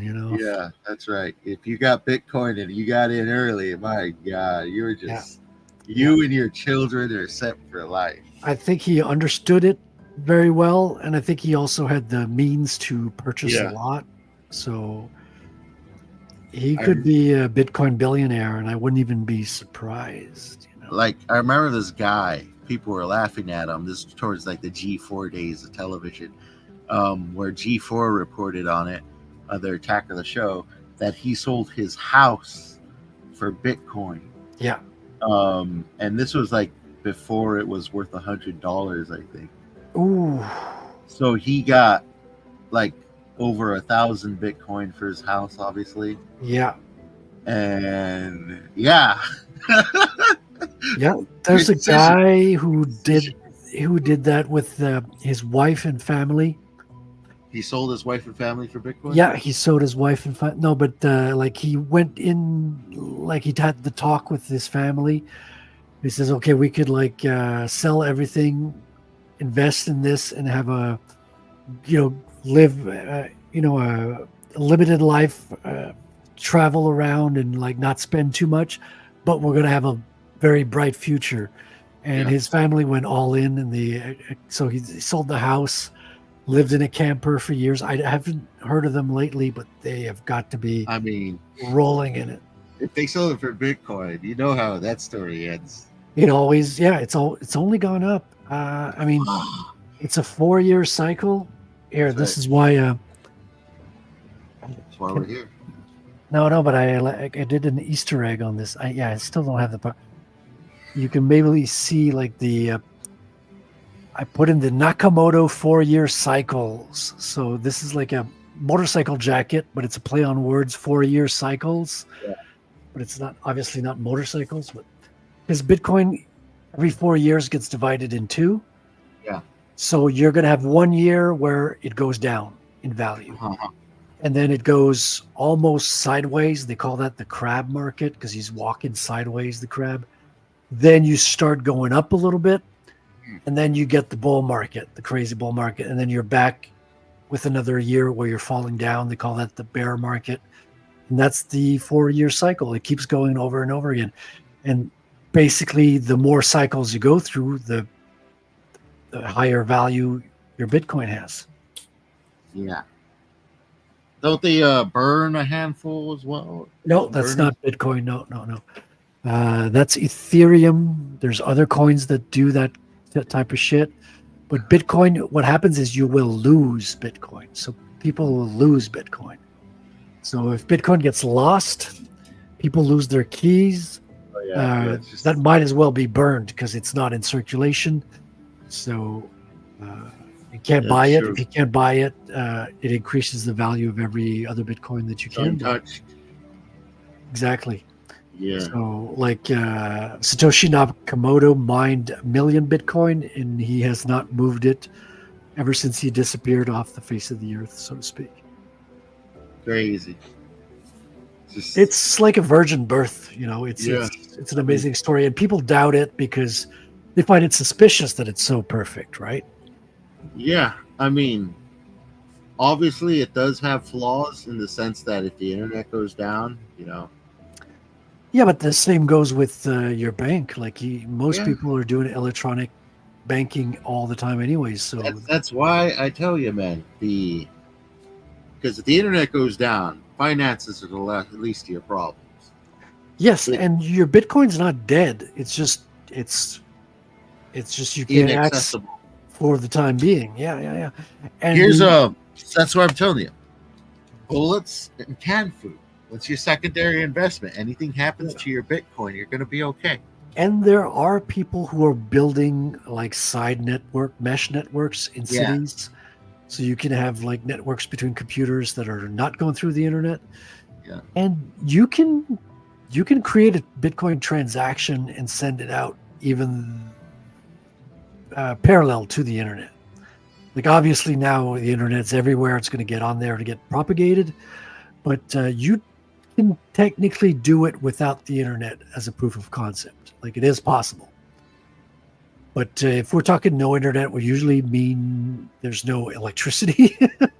Yeah, that's why. And like people always kind of bring that one up. And I guess if you're in the disaster zone, that makes sense. But that's where the food, that's where the canned food comes in.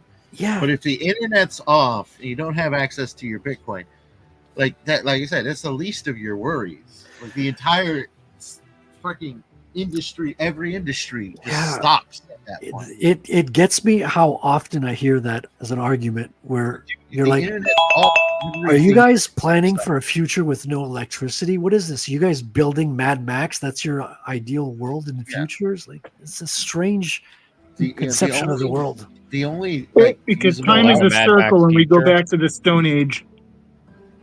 But there was never a Stone Age. That's fictitious. There's no proof of that. There's no missing link. It's all fake. Fake news.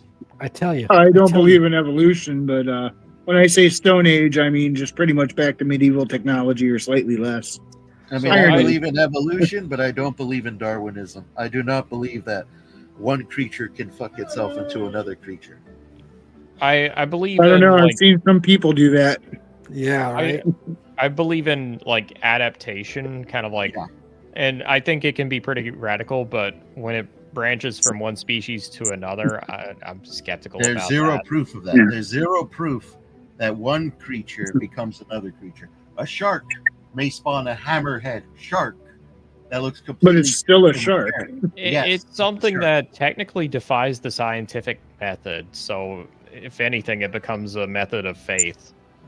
Yes, there's a lot there, obviously, and also the notion that Darwinism equates to all forms of evolution. People say that. I believe in evolution. Yeah, but you got to be specifically about Darwinism. You got to be careful. The scientists that were also Freemasons, they promised a vow of secrecy, and they keep secrets. And I am very dubious on their findings. All of them who also were like Freemasons on the side. Like it's highly suspect what they contributed to society. Yeah. But at least the Shriners are cool, kind of, sort of, maybe. Kind of, sort of, maybe. Story of my life. All right. Last round it is. One last 7.5 minutes, and I think we're good for tonight. The final round for the World Championship Creativity. It's the final countdown. I'm headed to Venus. And go. Let's do this. Are we all doing this? No, it's up to you. It's whose turn is it now? It's me and James. Okay. You guys want to join in? You can as well, but I'm just gonna write these last few minutes. Well, I can't help but draw, Otter. It's like I can't help it. It's overpowering. I will choose to talk these last few minutes. So very good. I'm terribly good at writing to the point where I don't say good as in like I take my ideas and I get them on page to a decent degree, draft them out. Yeah. I'm very good at drafting. Let's put it that way. Freaking amazing at drafting. Yeah, that it's become a crutch almost for my undisciplined portions of myself. Say, we'll just write that later because we know we can dump out 300 words, 10 minutes. Yeah, I don't do as many words as you novel writers are because I'm just a comic book writer. But I do find it tends to come easily as well. Like I could sit down and just write a scene. Um, and if I'm at a point where I'm actually getting no download, no scenes, no ideas, I'll just go in and clean up stuff. I'll just Yeah. go through my story Bible or outline and just reorganize stuff and rephrase things, and then the ideas will come naturally. I'll be in the outline adding ideas. Oh yeah, later on I want to do this, and that, and then an idea will spark, and then I'll start writing into a scene. And I don't have too many issues as well. Now it takes a lot of passes to get everything just right with the pacing and the phrasing and getting all of that down. Some of the dialogue only gets fixed after everything's been drawn and in the lettering phase. But I've never had the writer's block. Yeah, I haven't had that either. But I'm not like I've working always with a just been- deadline or anything either. I'm a freaking ahead of my deadline by at least a month right now, so that's good. But that's like a self-imposed deadline, right? Yeah, Yeah. yeah. I released my latest story today. That gives me another week before, or another 2 weeks before I got to release another one. But that, like, the next month's worth of stories, 4 weeks worth of stories already written, and I got all these other stories as well that need to be fleshed out and then handed over to the editor. Oh, you have an editor working with you? Yes, part of my process. I first do rough drafts. I do a second pass of the rough draft. Then I send the rough draft over to my AI machine to sort of fix punctuations and spelling. And then I send that over to my editor, who basically irons out the bullshit. And then I do one final pass afterwards, making sure that everything is appropriate to my liking. And does your editor work on things like lore mistakes and continuity and things like that? Maybe continuity between stories, because he's reading every story, but not really direct lore. It's a lot for an editor to take in, trying to learn an entire world, you know? Yeah. And at the same time, it's something like I've been seeing R.H. Snow tweeting about that she's gotten to the point where she has to go read her story Bible just to make sure she's not contradicting her own lore, because she's gotten so far into her story world. Oh, yeah, I think she's over 9 books right now. Yeah. We're working on her 9th. But yeah, you got to read your previous works, make sure you got things in order. Especially obviously if you have a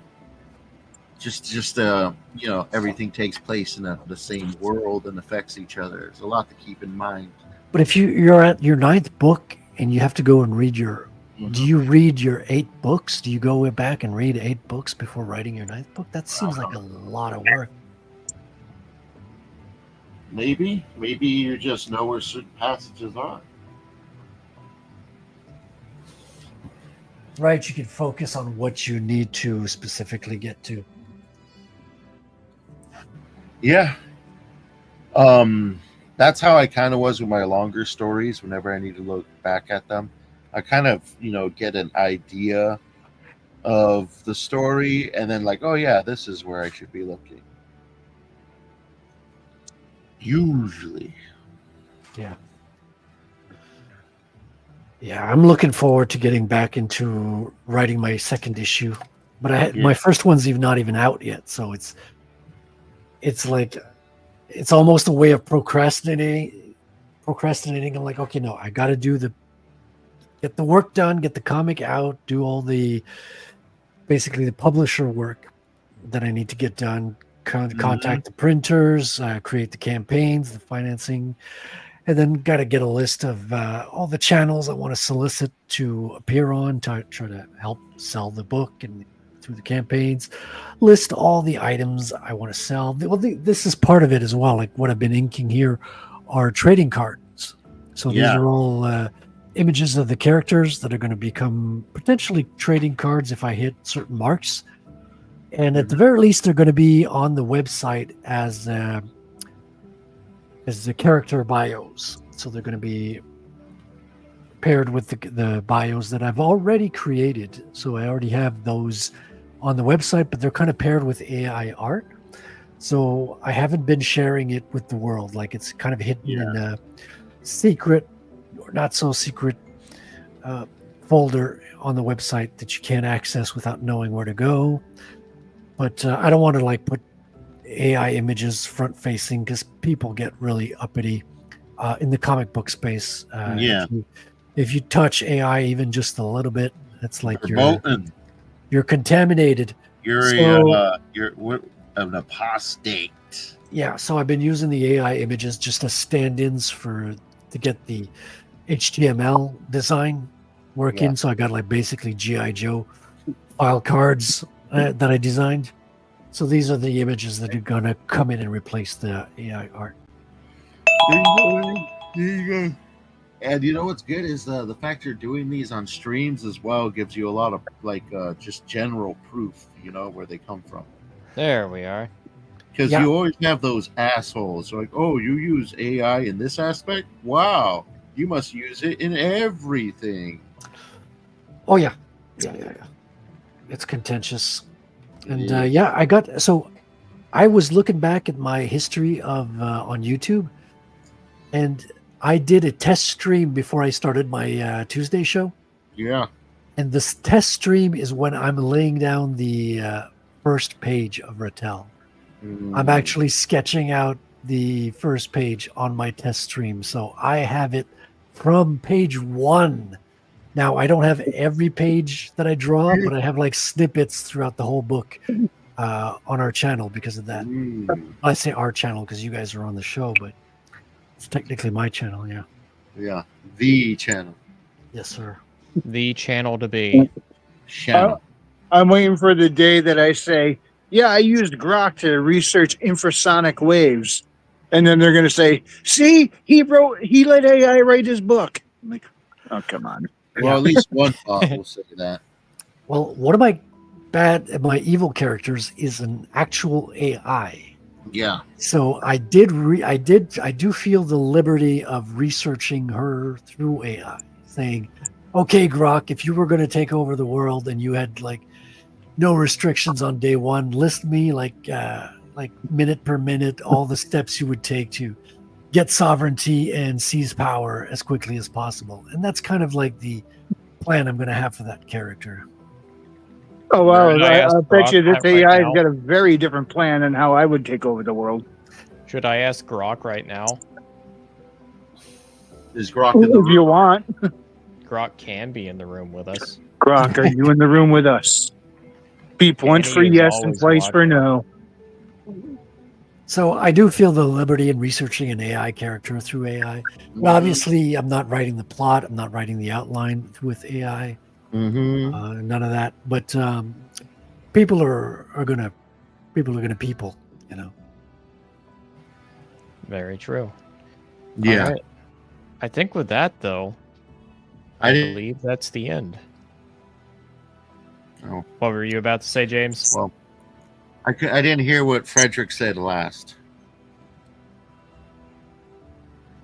I said, people are going to criticize and accuse me of being using an AI. If I do a little bit of research with it, it's gonna overlap. Of course, as you say, the advantages of drawing on stream like we do now is kind of a proof of creation, and the fact that all this art is done on actual artboards, that actually it's an easier proof that it's not AI compared to people who do everything digitally.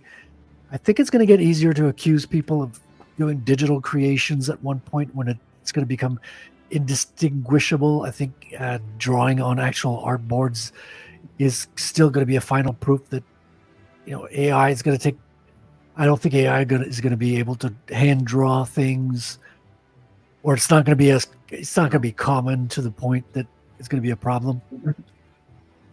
All right. If it gets there, the live streams are going to win. Like people are like, "Oh, really? Why don't you go on a live stream? Show us your skills then." Yeah. Did we want to say anything else before we close out here? Buy Herman's book. Buy the book. Buy Bitcoin. Yeah, now's a good time for everyone to shill if you haven't already. We'll start with Frederick.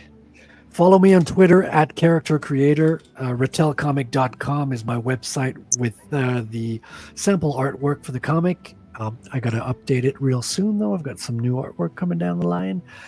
And every Tuesday, you'll see this lovely gang of characters on my Proof of Comics art stream. So check that out at 8 p.m. Eastern every Tuesday. And I'm also on Comicsgate Commandos on Wednesdays. So you might want to check that out. Very nice. James. You follow me at worldwithoutendlore.substack.com, where I'm writing your next favorite short story series. I'm going to be releasing a series of short stories, all episodic, following one after the other. I'm already currently doing that with one of our short story series, and it's coming to an end soon. Well, at least we're hitting that midway point soon. And then it's going to take a little bit of a break as I introduce some other short story series, and then make a return around next year, I believe, because I gotta like write and release 2 short stories before we get back to that one. 2 short story series. Cool. Follow it all. I will stop. I think you cut off right around the end there, James. Oh. Just follow me, worldwithoutendlore.substack.com. You heard the man. Follow James. All right. Wrangler. You can find my books on Amazon, Haley Star Bad Kitty and Bad Kitty Haley's World. Just type in Bad Kitty and Frequency Studios into the search bar. Both books will pop right up. You know, so find my YouTube channel. Type in at Wrangler212, do a channel search. It'll pop right up. And every Monday night at 8 p.m. Eastern, you find me with these guys hanging out and chatting about whatever. It's called the Weekly Wing It, because we never know what we're talking about till we get there.